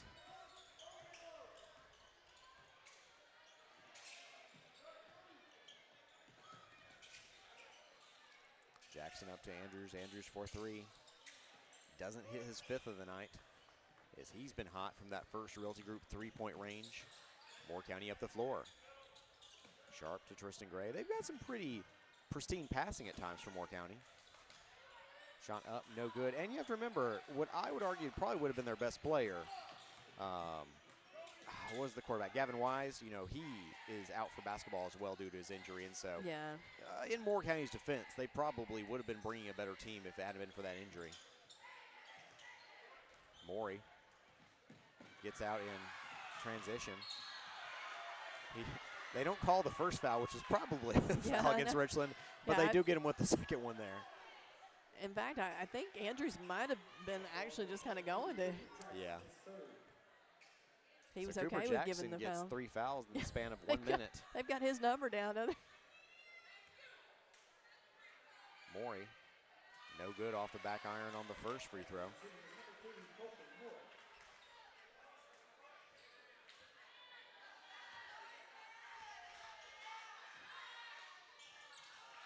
Goes 0 for 2. Colin Johnson in the game. Like I said, I know it's because of the defense Moore County's playing, but I'm with you. I'd like to see a little more Cade McCormick here in the fourth quarter. If you're able to keep him out of foul trouble, good chance to use him. Yeah, because there's some games at this point he's on the bench Colin because Johnson, of fouls. all he does is hit big shots for the Raiders and hits a big one there. That's why I said he's that little spark that they need. Anderson Sharp on the other side. Was that Anderson? Yeah, it was. Sharp, yep. From the corner. As you joked earlier, looking sharp. So many possibilities with that name. Yeah.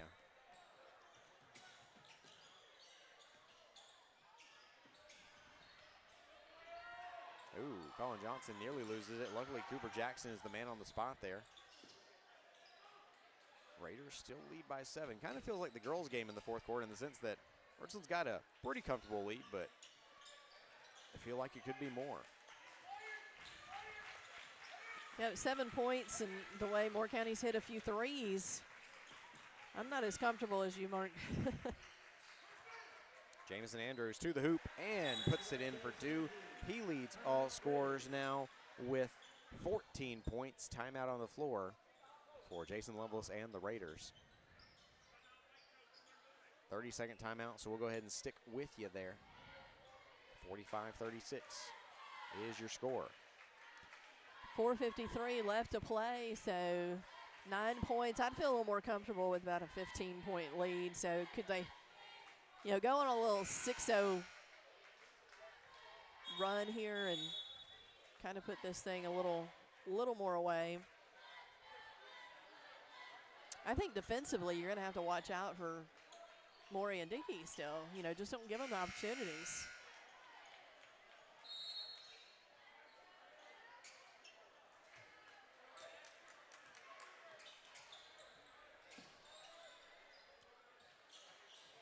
Moore County got a little half-court press here from Richland. Gray gets it to Sharp in the corner. He's hit one tonight. Can't hit this one, though. But Gray on the jump 21 play there gets him back within 7 once again. Just hanging around is Moore County with 4.5 to go. Miller on the wing. Kicks up top to Jack Jackson, working around the perimeter. Jamison Andrews, guarded by Moore. He gives it to Hollis Miller in the corner. Richland just got to protect the ball, see what the defense kind of gives them. Andrews steps into a three. Couldn't get it to go. Rebound on the run by Tristan Gray. Gray, ooh, off his own foot there. Now multiple players go to the floor with it. And the Raiders get the ball back there. Kind of an awkward play for Moore County. Now you see Jason say, hey, so slow it down a little bit. Got a 7-point lead here. Want to make this possession our own. Yeah, until high school ball is forced into a shot clock, which I think could happen. It needs to happen. Yeah, in the next 3 to 5 years. But you know, I had an interesting conversation about this with Chris Bledsoe. He goes, you know, they would have to have a shot clock operator, which is just another person you have to have. Yeah, another person you have to have do it well. He says that he thinks that's the reason it won't happen. And I was like, that is a very interesting point that I would not have anticipated, is the fact that, yeah, I mean, it's hard enough without the fact that it's not like the play clock in football. The play clock in football, you kind of just know when to click it whenever they wave their arm, and then you just let it go. This is a thing where, you know, hey, a team kind of stealing it. Do you restart it or not? Yeah. Did the ball touch the rim? You know, there are a lot of questions. And so, no, I totally get it. It would be difficult to implement. Yeah, it becomes a cost factor, too. I think that and it would have to be somebody very specific to know how to operate that. Because it's almost a judgment call kind of position. It's kind of like calling a scorebook, or doing a scorebook in baseball. It's not like football. Yeah, if you get to award an error or not. Right. I mean, it's a tough job there, so that may be part of it. The reason that Moore County was shooting free throws there, that was the 5th team foul for Richland. 5th team, not 15th, by the way, for those who were like, wow, Mark, you're a little mush mouth there. Yeah.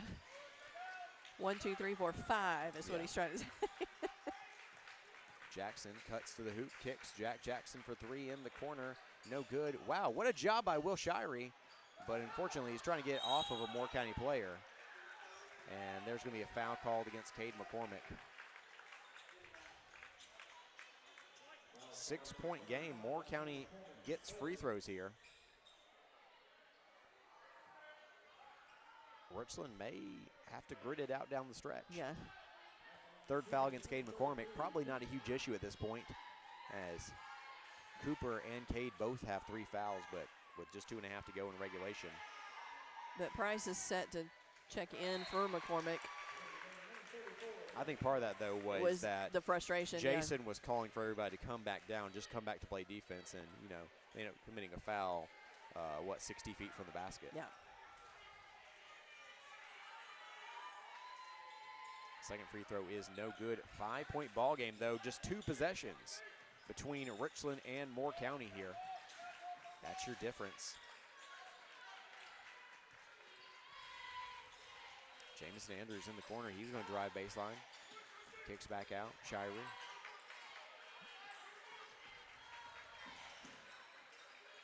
Price. Ooh, off his foot there. That's going to be out of bounds. Moore County basketball. It's going to be an exciting final 2:26 here to play in Dwight Clark. Loveless arguing that something on that play was a foul. Be curious to know what his thoughts were there. And there's a travel, so Moore County gives it right back. Travels have kind of cost them here in the 4th quarter. I think that's their 3rd. So Richland gets the ball back. more kicked balls.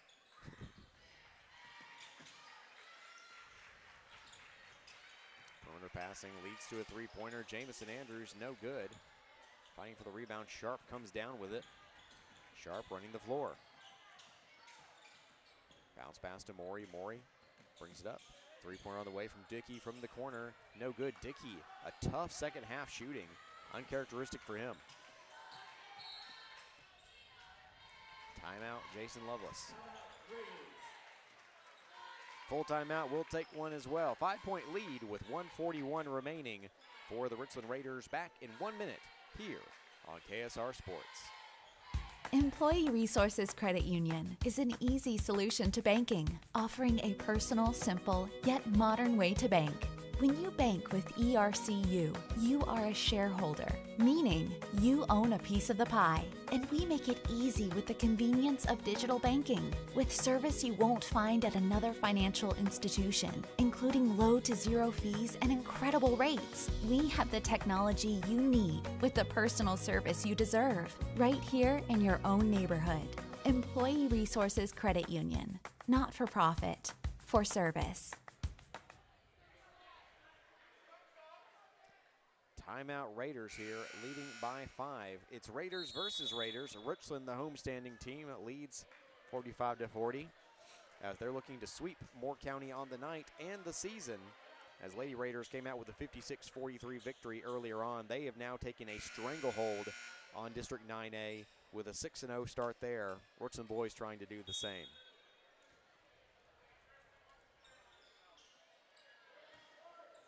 They kick it all the way back to Shirey, deep in the backcourt. He brings it across the timeline. So Raiders with a minute and a half left, just maintain and take, good passes. Don't force anything. They're calling the foul. So it looks like Moore County is attempting to foul here, but they have some ways to go because they had no fouls this quarter until that one. So you got to do it 4 more times. Yeah, they played such consistent defense. They haven't put enough fouls up when they need them now. Timeout, Moore County. We'll see if it's 30 seconds or full.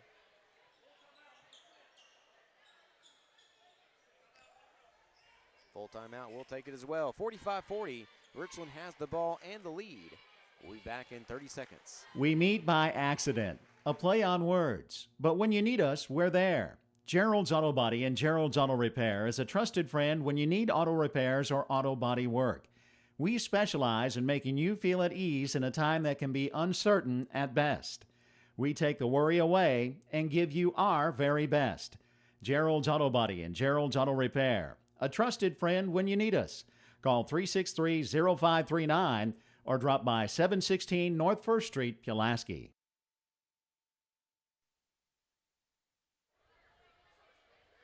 And we're back here. Just 1:19 to play. Richland has a 5-point lead and the ball, so probably safe here.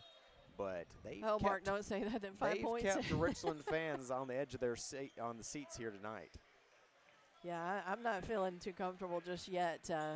119 is a long way to go. Now, the thing that does help Richland is Moore County has only committed that one foul, and took them about 8 seconds to hear from their coach that they needed to commit a foul. You also have to inbound the ball 4 consecutive times in order to get 2 fouls. And so there's another foul. And so, that's kind of part of it is the fact that every time you foul, you're not sending them to the free throw line yet. Yeah. But it's hard to inbound a basketball. They really get the advantage because they're running a 5-on-4 against you basically defensively. Well, that only took 4 seconds off the clock. Yeah. Like I said, some of the biggest passes of the night are going to be these inbound passes. It's really hard to guard Jamison Andrews, though. I must say, he's, I think he would have been a good wide receiver in football. So 113 now showing. That one 2 seconds. So they're halving it. There's a math problem in there, I'm sure, Mark. Too bad I'm bad at math. No, you're not. So 5 there's the seconds. 5 seconds. Big there. Yeah, so Moore County able to work that to their advantage and apply enough pressure. So Moore County has a chance here. They really need to score this possession if they want to win it. But they can make it a one-possession ball game. Morey doesn't hit the shot, but he is fouled. He'll have free throws here. And it also stops the clock.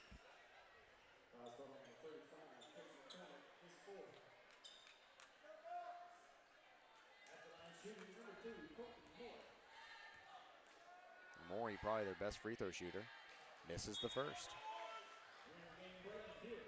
You try to give a guy a compliment, Jennifer.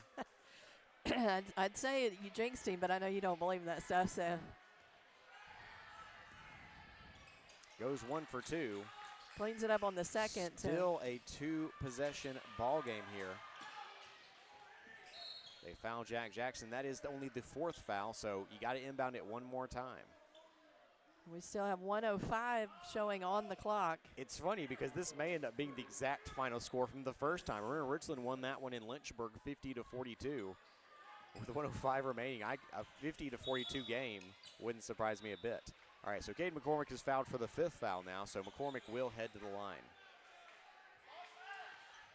McCormick actually has not scored in the second half.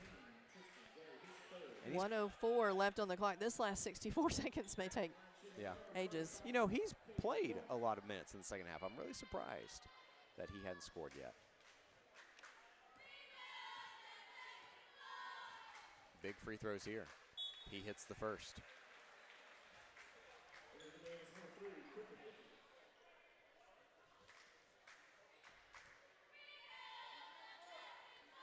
I feel like all these free throws here at the end are going to be big shots. Richland brought back their defense. Weren't trying to rebound that one, but did not matter because Gabe McCormick said, go ahead and let me hit both. 47-41 with 1:02 remaining in the fourth quarter. Richland by 6. Deacon Lyles passes to Morey. Dickey wide open in the corner. I mean, that's just saying that's happened all night long. Lovelace is incensed there, but that's probably the 6th or 7th time they've given an open shot. They're lucky he hasn't hit more. Yeah, wide open, just missed assignment there, and full timeout. I just don't know what about their defense. We'll go ahead and stick with it because it's under a minute to go. I just don't know what about their defense contributes to, because, you know, there's really no one else they've left open all night. But in that corner, no one just, I don't know if it's a certain way that you move the ball draws Richland's defense a certain way. Maybe Moore County saw it on film, but yeah, Dickey's been wide open for much of the night, and that is, I believe, his 3rd three-pointer. And delivered, too. I mean, not just wide open, but is delivering on those shots. He missed quite a few, though. Yeah, he did. But granted, I mean, as open as he was, I expected he would have hit 5 or 6 But that one right there, night. I mean, you put this back at a 3-point game with 53 seconds left. Yeah. It's a huge shot.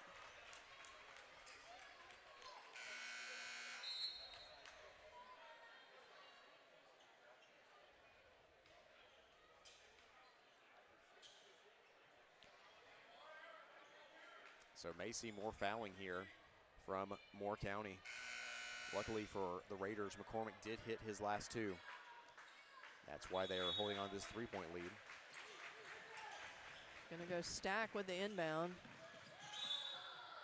We'll see what they call here. Okay, they will call a foul. McCormick, as he was about to get hit, kind of shuffled his feet there. I was worried that they might call a travel, but they're gonna call more free throws for Cade McCormick. McCormick would have made it a good wide receiver. Yeah, big target. Will Shirey probably would have made a good wide receiver.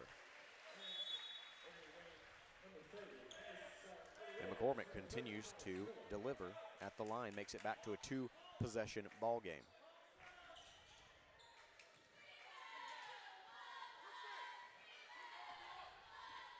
Yeah, so that one free throw right there is huge just because it keeps it or gets it back to a 2-possession. But 49-44. Hey, this time they had the defense there as Hollis Miller down in the corner tips the ball away as they try to get it to Cooper Dickey. I'm going to venture that may be his assignment this possession. No open threes. Shot up, no good. Tipped around, Tristan Gray initially has it, but then Jack Jackson comes up with the steal and he's fouled. So big moment there for the Raiders as they have a chance to continue to pad this lead, potentially make it a 3-possession ball game. 35 seconds to go.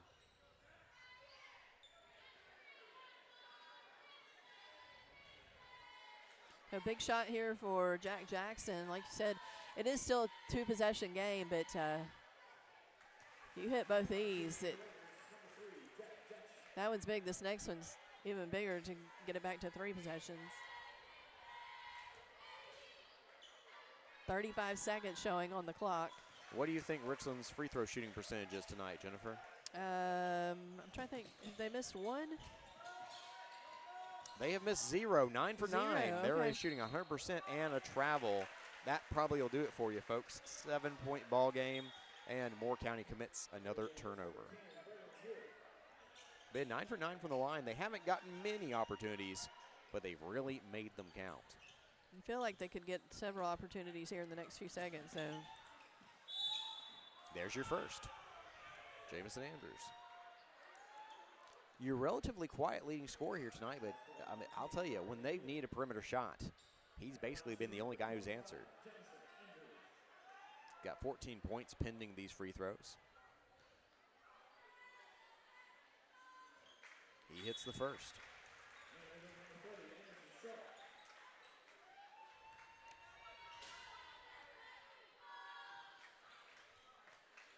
Two for 2. So 11 for 11 for tonight for the Raiders from the free throw stripe. They lead by 9. 23 seconds remaining. good thing they're hitting free throws too. So yeah, they haven't hit a lot of shots in the fourth quarter, but they've hit a lot of free throws. They're now 8 for 8 here in the fourth quarter on free throws. 20.3 seconds left. 53-44. Fourth foul for Jack Jackson. Like I said, probably doesn't matter because we don't expect to go to overtime.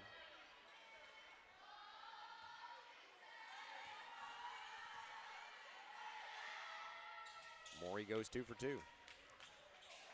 53-46, they get into McCormick. McCormick races up the floor, and then he's fouled.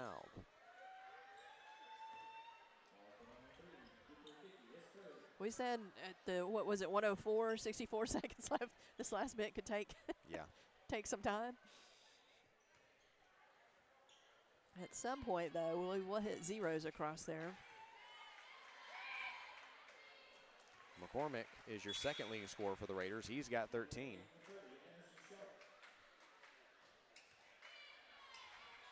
His second half points have all come from the line, haven't they? They have. 13 for 13 tonight for the Raiders. 55-46 timeout for Moore County here. Another case where I kind of feel like they're just keeping us here longer. 9-point game with 17 seconds left. I don't know. Yeah, I'm curious unless he's telling them we're calling it all. You know, we're calling the 9-point shot play, guys. It is interesting.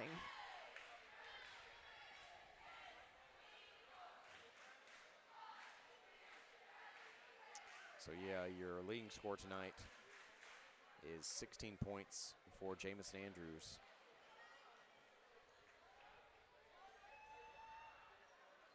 But now you have 14 for McCormick.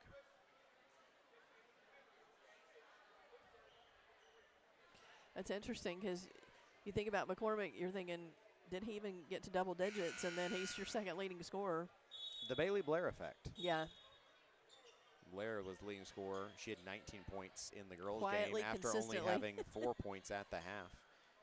She's a second half player, though. You know, she's a girl who I bet, you know, she averages 20 points a game. I bet she averages like 13 in the second half. 55-46, Moore County brings it up quickly here. Calling a handoff here to Anderson Sharp. Sharp's going to kick. Morey's going to drive. He is fouled on the lay-in attempt. McCormick felt like he got all ball, but the referees disagree. 6.3, Mark. We're very close. And is that 5 fouls on McCormick? It is. Plug my phone up, please. I'm getting a little bit low. The white cable. See that? your hotspot has the same one. We're using my phone actually as our internet tonight, and it worked very effectively. Goes 1 for 2 there, 55-47, and they foul with 2.6 seconds to go because they want to see a 10-point lead. Well, they're just giving Miller a chance to get some extra points. Yeah, I think he has possibly 2 tonight.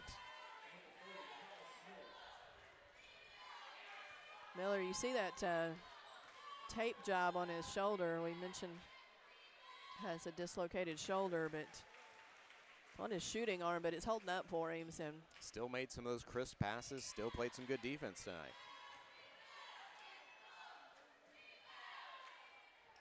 And they do finish perfect, 15 of 15 from the line tonight. So that will do it, folks. Maury at the buzzer is no good. 57-47 is your final. As the Raiders win it, they sweep the night, and they are 6-0 on the girls and 6-0 on the boys' side, Jennifer. Yeah, I mean, you just get to copy and paste again for I do. for the updates. Yeah, in the second game, I think we got to say again, it wasn't as pretty as I think you were wanting or hoping, but Raiders do find a way to, Richland comes away with a win, and Moore County just has the number on Richland and figures out ways to kind of shut them down. But Richland able to finish out both games in the win column, so big district wins for both teams. Looking at the leading scores tonight, 16 points for Jamison Andrews, 14 for Cade McCormick, 6 points for Will Shirey, 5 points for Cooper Jackson, 4 points for Hollis Miller, 4 points for Colin Johnson, 4 points for Jack Jackson, 2 points for Lane Dooley, and 2 points for Nathan Price. So your leading score, 16 for Andrews, 14 for McCormick. So what are your final thoughts here from Dwight Clark Gymnasium, Jennifer? Well, I think it's a good time to be a Richland basketball fan because, things are going well. I know that the guys didn't probably look as crisp as what we're used to seeing. But, I mean, it's just something about this matchup for them. This is what happens, but they find ways to win. They've got a few things they need to clean up, but both the Lady Raiders and the Raiders well in control of district. They've just got to do the task at hand. Lady Raiders have a little bit of the tougher job, I think, on their side of the district with some of their matchups. But both teams really, at this point, 6-0. I think both coaches should be pleased with that and keep moving forward with it.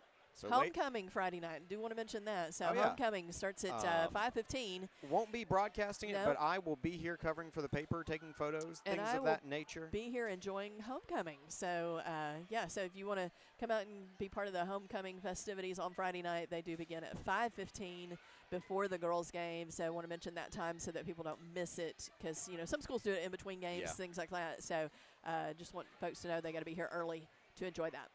So Lady Raiders win it 56-43. Raiders win it 57-47. Richland sweeps the night.